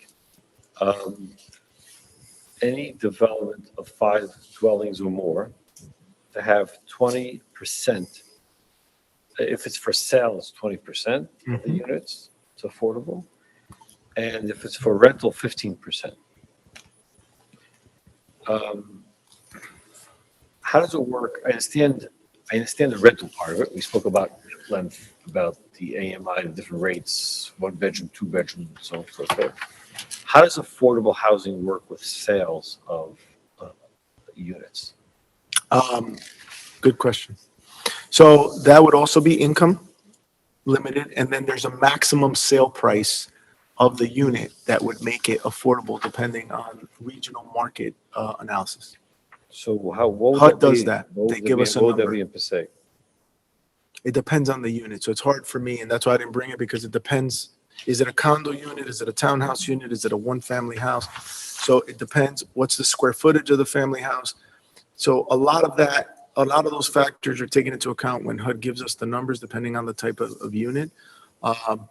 But as an example, and this one's a little bit dated, but when we did the homes on Broadway, they were $125,000 per affordable unit for sale, based on the HUD calculation, just so you put it in perspective. So I believe the VFW ones are also around $120,000, maybe a little less for the VFW condo apartments. And that just happened. So these are fresh numbers. So a condo unit, 2-bedroom condo unit, was about 120,000 after you infuse all the dollars. And the beauty of the program is, because we have a first-time homebuyer program, that can be tacked on to the program, right? So what'll happen is, let's say it's $125,000 to buy the house, and we give you, and you qualify for up to $30,000 of the first-time homebuyer program that the mayor discussed. You can now get $30,000 to put a down payment for that property because you qualify. So that doesn't preclude you from getting that money. And because it's income restricted, the taxes are also reduced because you're an income restricted purchaser, if you were asking. I'm trying to beat you to the question. So I'd like to understand where this 20% came from. Okay. Because we're always, especially the administration, has been at the forefront of development, which is amazing. Go look at where Passaic was 10 years ago, where it is today. In terms of it's just amazing. It's just amazing what's going on. So let's take a scenario. This is 5 units or more. So let's take a scenario. Let's say 6 dwellings. I'm building 6 townhomes. Okay. 20% have to sell for as affordable units. So 20% of 6 is 1.2. Well, I can't sell 1.2, but you roll it up based on this ordinance, you go up. So which means 2 of the 6 I have to sell as affordable units. So using the numbers you mentioned earlier, I have to sell for $125,000 a piece.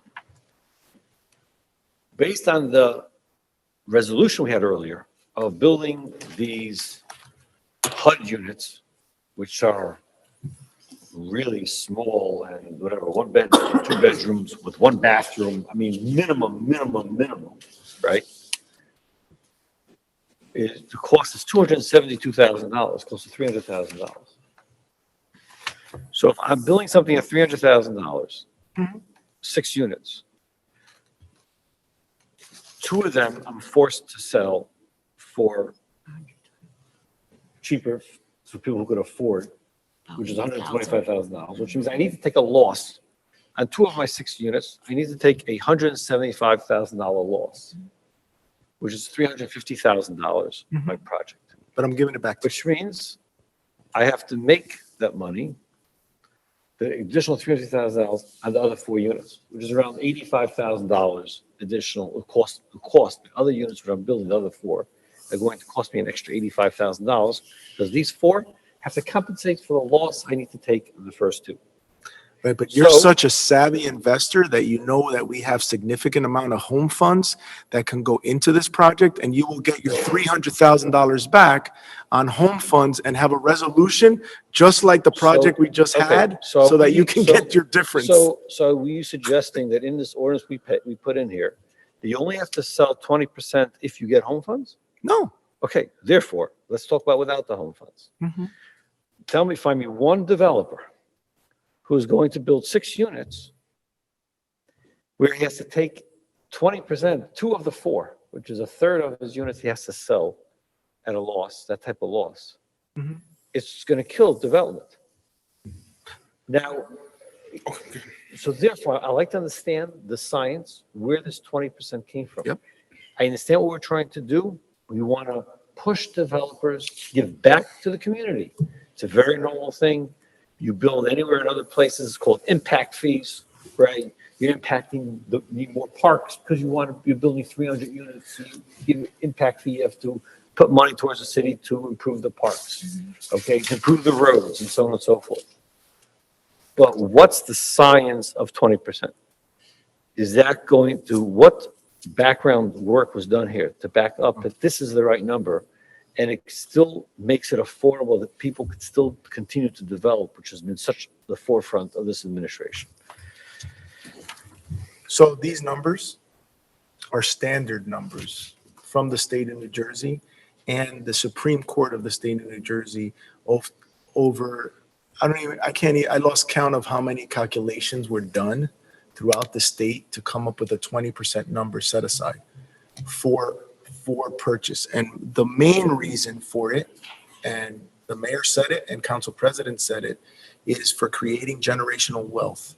There's a huge gap of individuals being restricted from purchasing homes that then cannot create the generational wealth to get out of the affordable housing category, right? Because most of us, we're not developers and own multiple homes. Your greatest asset is your home. I could tell you from personal experience, I had a second mortgage in my house just to get my daughter through college, right? So that is what generational wealth brings to the table as an example. If I may, counsel, and I'm willing to stay here as late as possible. I kind of see where this may be going. The 20% is a standard. We've done the studies and the statistics. I feel we may have a very long conversation to ultimately come to, can we lower this number? I want to try to get there as quick as possible, cognizant of the fact that it's been a long meeting. If the 20% is a concern, because the 6 condos that are going to be developed, considering there's 6 instead of 10, 12, 15, whatever the number. Would you and would the council be open if it was a lesser number, 18, 17, 15%.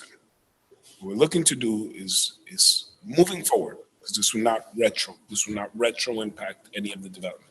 Moving forward on new development, to have a set aside for affordable housing. If there's a reasonable number that we can agree with, this administration would be open to accepting that number and moving forward on the vote. Because we're going to go back on stats. The truth is, the BA is going to give you stats.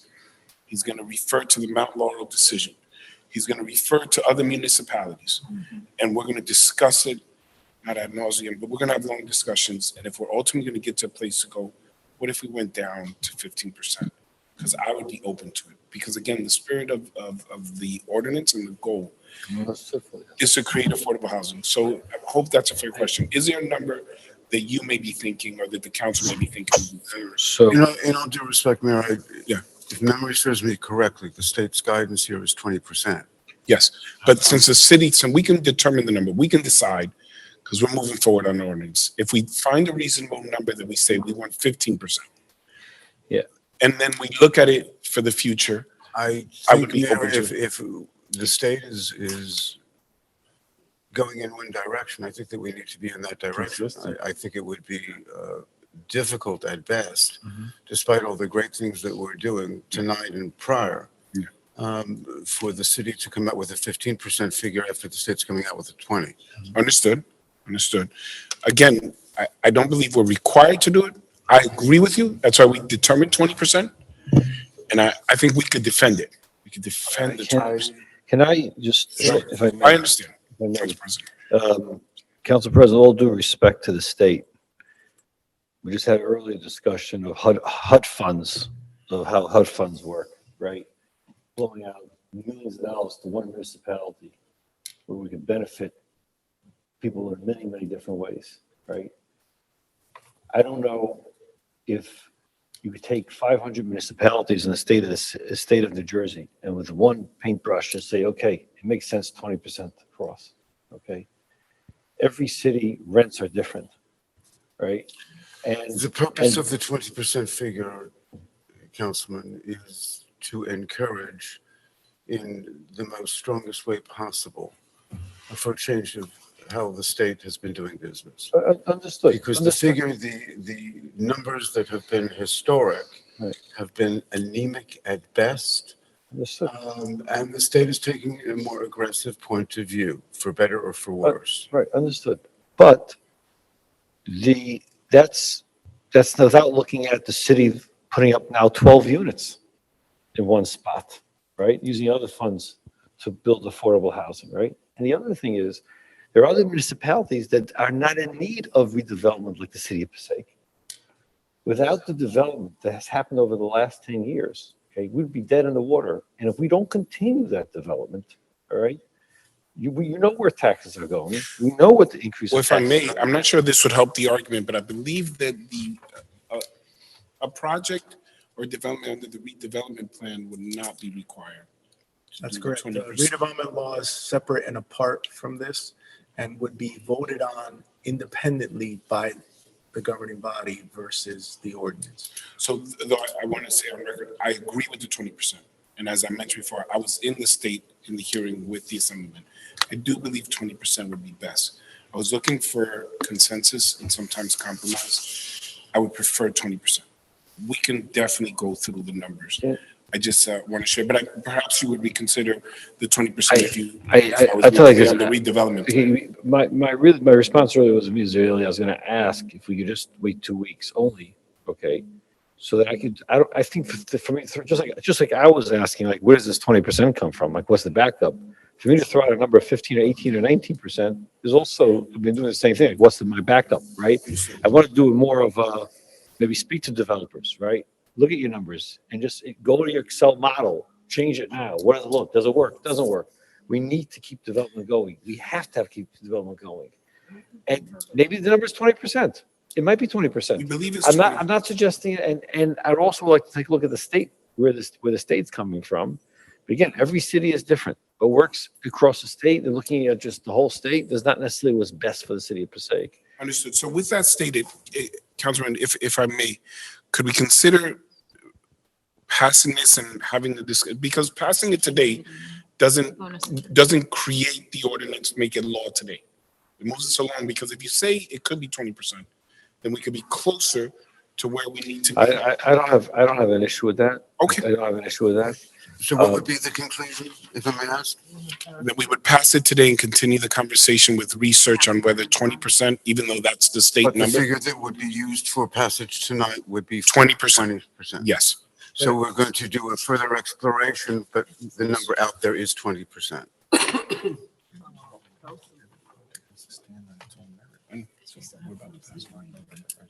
Mr. Fernandez, I see you're in consultation with the mayor, which is a good thing, but this is an issue that I would love to hear what you just said. Sure. I think he's in agreement with me that passing it today and having further conversations at Okay. next meeting would make sense. We can always change it, but right now we're going with the intended and what we believe is policy given to us by the state. Is this being sent to the planning board for review? Yes. With the 20%?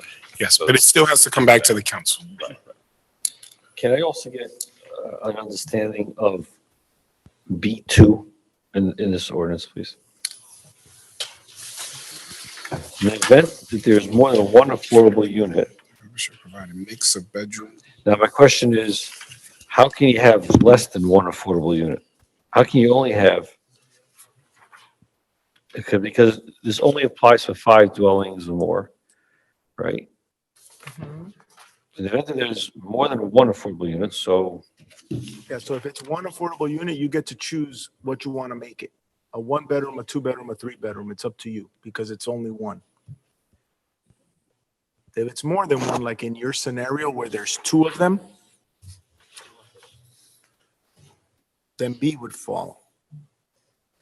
okay, so if there's one affordable unit, if there's more than one affordable unit, developers shall provide a mix of bedroom unit types among the affordable units in conjunction with the following bedroom distribution, okay? No more than 20% of dwelling units within one building shall consist of 1-bedroom units and studios. What does this mean? Basically, what it's saying is you can't fill this unit up with all studios and all bedrooms. We don't want that. You also can't just fill it up with all 3 bedrooms and 4 bedrooms. So what we're saying is you have to make 30% of that percentage be 2 bedrooms. So if I have I built again, I built 6 units, okay? And 2 of them are So- affordable. So 2 of them have to meet this. So what does it mean that no more than 20% of the dwelling units within one building consist? Now that's 50%. Each unit is 50%. So if it's a 1-bedroom, I'll have 2 affordable, which means if I have a 1-bedroom, that's 50%. And this says no more than 20%, which means how do I build this? So if you have 6 units, right? Yeah. That's 1 unit would be, can be 1 bedroom because you have 6 units. And 1 unit has to be 2 bedroom. You can't just do both of them. 1 bedroom. unit of the affordable housing, affordable rents. Yeah, but But no they can't more than both of be the 1 dwelling bedroom. units. So it's the total of the project. So if I have 6 units and 2 of them have to be affordable, Right. 1 has to be 2 bedroom. And then the other one could be a 1 bedroom or can be a 3 bedroom. But no more than 20% of the dwelling units, which dwelling units? All the dwelling All the units? dwelling units. Why would we restrict, because you need to put 20% of affordable housing, why would I restrict a developer from building 1s or 2s or 3s? I mean, he wants to build what the market dictates.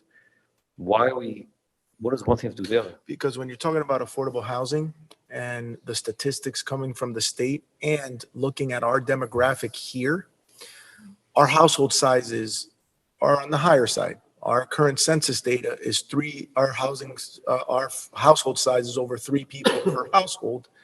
You don't want them to fill up those affordable units with just 1 bedrooms or just studios, right? So you're doing a very small sample size of 6, but if you're doing larger projects, you can't have them meet their obligation of this code by building us all 1 bedrooms.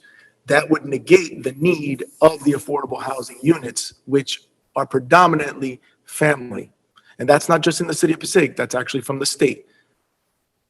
So again, so the 20%, 30% is of the affordable percentage, or 20 or 30 is of all the units in the zone? Building 100 units, let's say, building 100 units. That's right. And So I have to have 20 units affordable. So this means I cannot build more than, the whole building cannot have more than 21 bedrooms? not the whole building, but the units that are affordable, So this 20%, 30% is strictly to affordable. based on your total unit, based on your total unit count. Now, that's what he was asking on the 6 units, that if you're doing 2 units, those 2 units can't both be 1 bedroom. Correct. But the other 4 units, Can be whatever you want. yes. Okay, so I now, think that's where the confusion Right, is. but it's calculated on the total number of units, the 6. Yes, but the 4 can be whatever. Yeah. In the 100, the 80 can be whatever. The 20 cannot be all 1. Bedrooms. They can't be so studios. if I build 100 units, Yes, I can have 80 which are all 1 bedrooms, 1 bedroom, 2 or bedroom. 80 could be all 3 Whatever bedrooms. the But the market can bear. 20, the But then 20 20% of them, right? cannot be all studios. That's right. Okay, so no more than 20% of the dwelling units within one building should consist of 1 bedroom, which means of the 20 which I have to leave for affordable, no more than 20% of those, okay, which means 4 of them. Hold on, the math isn't mathing. Hold on, because I want to be clear on this. The 20% of the 100 is 20 units. Right. Those 20 cannot be all studios. Okay, so it's telling me, I just want to make sure I'm reading this correct. So no more than 20% of the dwelling units, which means the affordable housing units, no more than 20% of the affordable, I'll put the word in here, of, Of the 20% of the total units, we just said that you could build 80 one bedrooms, 83 here, bedrooms. 20% of the total units are the ones that are set aside. Right. Of those set aside, Mhm. you cannot build them all studios. Okay, so that's right, okay. Okay, those have to meet That's these. what I saw, to be I clear. think you were saying the same thing. You're saying the Is same that how thing. you understand it? Yeah. That's how I So I'm- understand it the way the mayor understands. So in other words, so can we get clarity on this ordinance? That it should say no more than 20% of the affordable The affordable dwelling units, right? 'Cause right now, dwelling units could be all the units. Wait a minute, no more than 20% of Of the the- affordable units. The problem is that takes 20% of the affordable. So 20% of the 20 units Okay, so would be overall- 4. No, Three, four. 20% of 20 is 4. 4. We're saying the 20% of the 100 cannot be all 1. It cannot be all 1 student.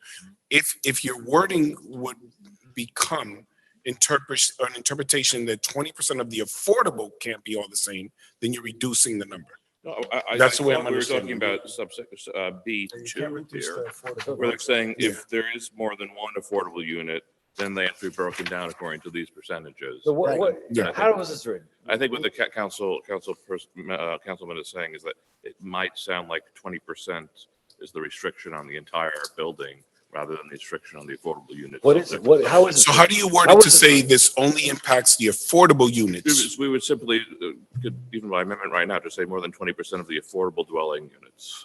At least Put the word in affordable. the affordable, because that catches it from B2, which sides. uses affordable. 20% of the affordable units. You wouldn't word it with Yeah, 20%, and this applies only to the affordable units. right. I mean, there's an argument that because it comes through the ordinance in a certain way with the subsections, that it is referring to the subsection immediately above it, but for Yeah. extra clarity and to clear it up, we could put affordable dwelling units in all of those subsections A through D. Okay, just for clarity. Okay, so let me read this now, with adding those words. So no more than 20% of the affordable dwelling units within one building shall consist of 1-bedroom units, which means, again, if I build 100 units, 20 of them are affordable, which means 20%. Are they for sale? Are they No, for this is- sale? Okay, for rental, let's say. Then it's 15 units. Okay, let's go down to 15%. We'll use that 15% for rental. I build 100 units, 15% have to be affordable. So 15 of them have to be affordable. Of the 15, no more than 20% of those can be 1-bedroom, which means 20% of 15 is 3. So I have 3 1-bedrooms, up to 3 1-bedrooms. Then it says at least 30% of all dwelling units are 2-bedroom. So 30% have to be 2-bedroom. Okay, So that's a The half affordable. of the affordable. So Yeah. out So of your it's 15 15. units, So 30% of that is gonna be 4.5. So 5. So 5 of those. So that's 8 units. 5 of these units have to be 2 bedrooms, okay? And at least 20% of all dwelling units, all affordable dwelling units, are 3-bedroom units unless the market rate component of the project does not include 3-bedroom units. So in your scenario, that 80% of the rest, the 80 are going to be 1-bedrooms. You don't have to provide a 3-bedroom because your full project doesn't contain 3 bedrooms. But if my project does contain 3 bedrooms, so then 20% is another 3. So you have 3 left, you could do whatever. And then 3, you can do whatever you want. Okay, so for 1 bedrooms, it's no more. But for 2 bedrooms and 3 bedrooms, it's at least. That's the difference. Well, That's the the 3-bedroom is if you have. If you have 3 bedrooms, then you need at least. So the 2 bedrooms is at least, and the 1 bedrooms is a max. Right. That was advisedly Right. drafted. And does the council understand why? I understand because you're trying to create affordable housing for families. Right. And then what happens is you're going to fill up the rest of your market rate units as 3 bedrooms and then stick the affordable with just 1s and 2s. And that's why that language is in there. Got it. So we had to take some liberties to make it fit the city of Passaic, and that's one of them. Okay, so we have to stick in the word Okay. affordable units in there, right? Okay.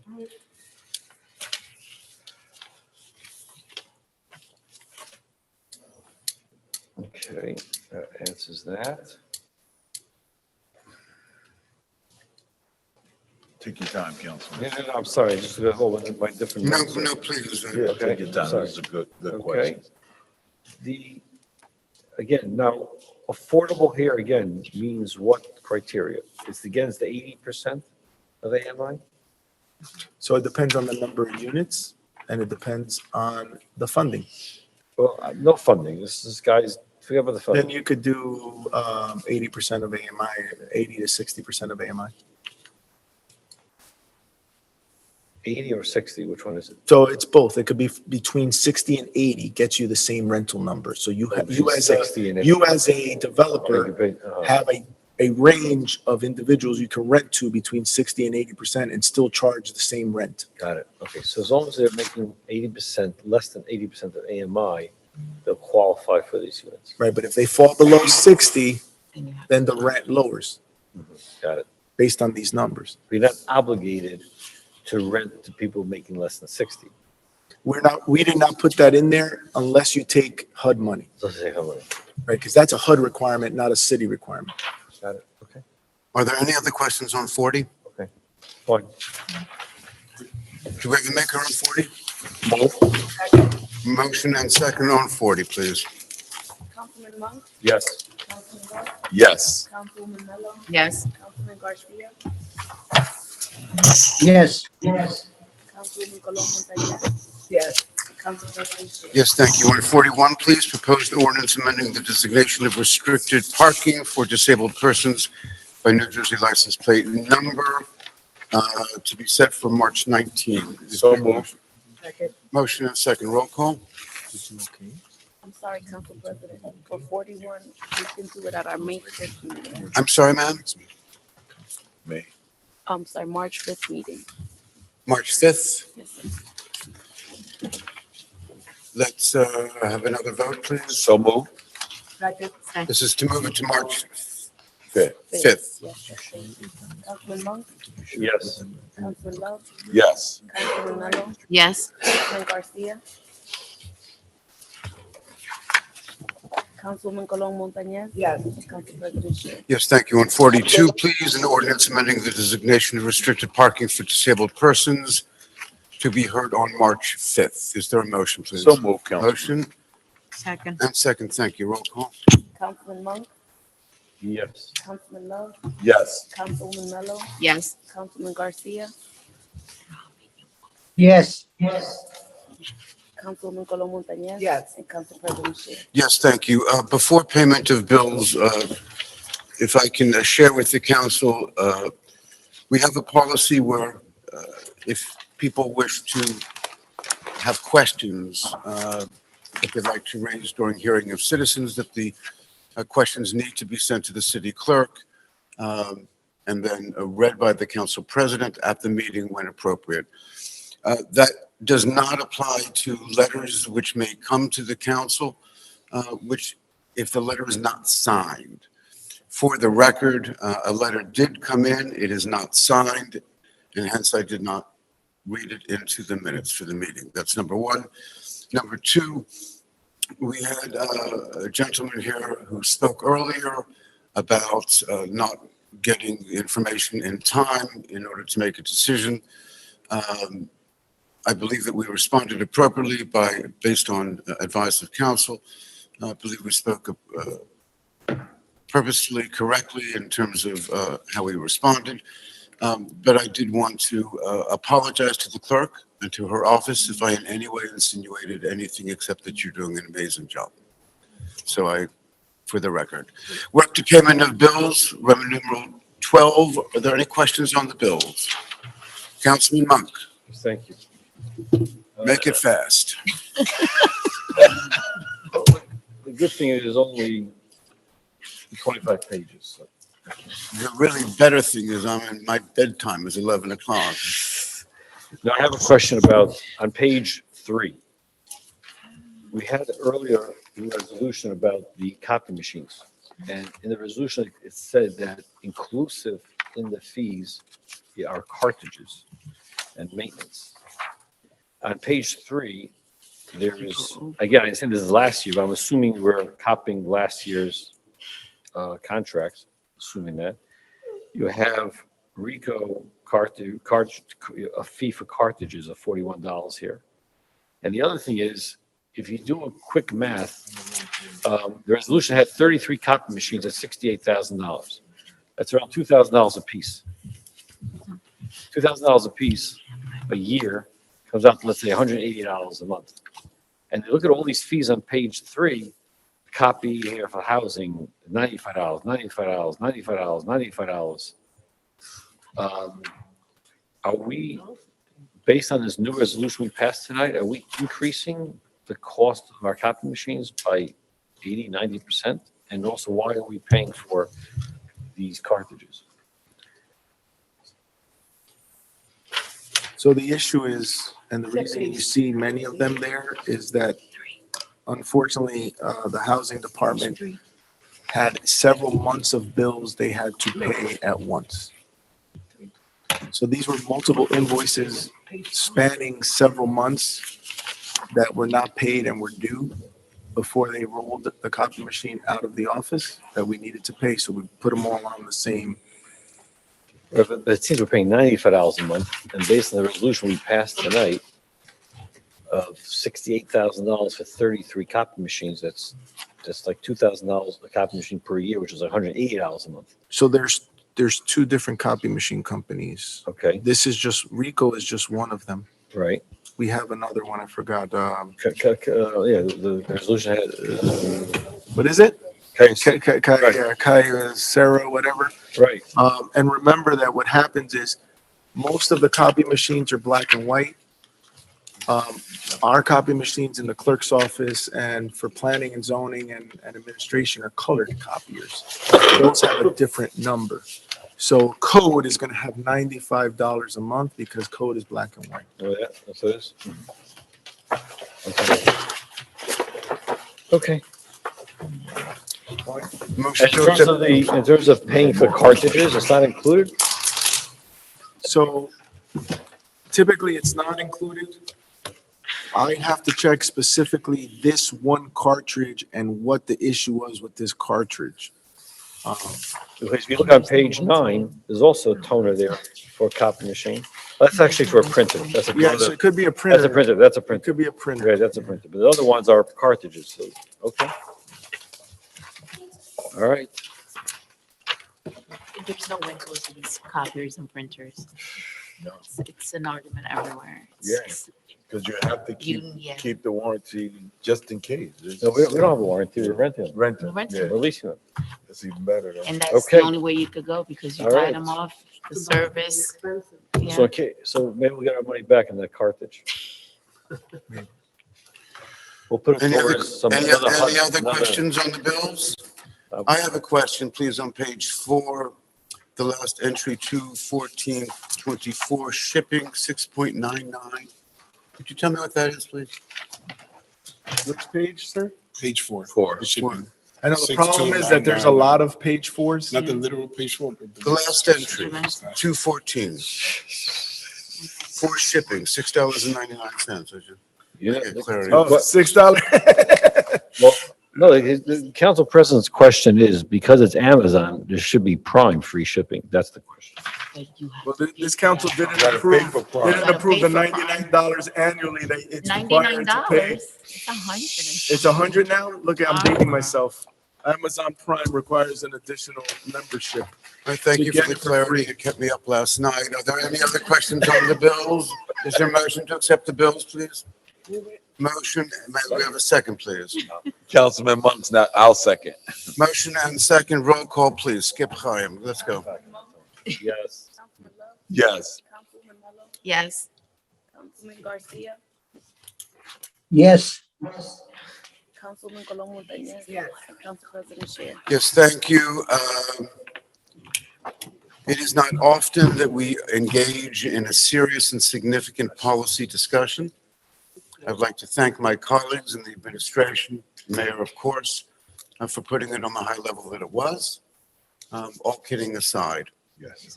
Mr. Fernandez, you did a stellar job this evening, and I know that I speak on behalf of all my colleagues in the council. Administrator's report? None at this time, sir. Good deal, sir. Mayor's report. Very briefly, and we'll discuss further at the next council meeting, the state is putting or considering legislation that would require e-bikes, electronic bikes, to have to pay for insurance, to register and pay for insurance similar to cars and motorcycles. I want to put that on your radar, as it is that one of the residents in the city of Passaic was concerned about some of these bikes. Some of them do have license plates, others do not. But it was stopped and sent back to committee for some concerns, but there is an expectation that it would pass.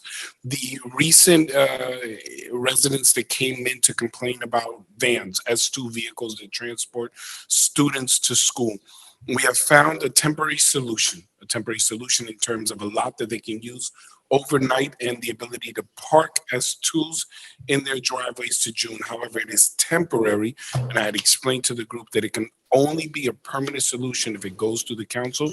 So we have further discussions in future council meetings, just so this body would consider whether we want to make a permanent change for specific vehicles in terms of being allowed to park in driveways. I know that it was a discussion we've had in the past in terms of commercial vehicles, but this new category there may be justification for allowing them to park, whereas we may not want a huge ice cream truck or a bigger vehicle, but these vehicles, it may be an easier solution to maintain them off the street and allow them to park in driveways while partnering with the parking authority to provide permit parking in a specific area of the city where there is no parking overnight. You said permit parking. Permanent parking in terms of a solution. I'm sorry, Mayor, permit or Permit. permanent? There can be no permanent solution unless it goes to the council. I had spoken to the group, but we made a temporary solution in order to provide them with some kind of assistance until June, the end of this school year, with the expectation at the beginning of the school year that there wasn't clarity on S2s at the beginning of the year or previous years, that we can try to make some provision right now. However, going forward after June, this council would have to decide whether they want to allow them to permanently be allowed to park in driveways, and if we want to continue with an agreement with the parking authority where they get permits and pay an annual fee or a school year fee from September to June, and then turn in their vehicles wherever the vehicles come from. So we would present, potentially we can have that before June. I'll obviously have conversations with the council president at our agenda review. Our business administrator and our clerk will present the potential of how it could be written, and then this body could consider whether you want to codify it and make it permanent. Thank you, Mayor. Okay. Members of the council? Thank you. It was a very productive night. Thank you, Council Monk. Anytime. All kidding aside. No, all kidding aside. I am all kidding aside. You raise This was- issues which are yes, you vital did. to We be appreciate it. discussed. Thank you. Yeah. We disregarded everything you said, but nonetheless, is there a motion, please, to adjourn? So move it. Motion and second to adjourn. Roll call, please. Yes. Councilman Love, Yes. Councilman Malone, Yes. Councilman Garcia. Councilman Yes. Montañez. Yes. And Council President Sher. Yes, thank you. This meeting is. Thank you, ladies and gentlemen.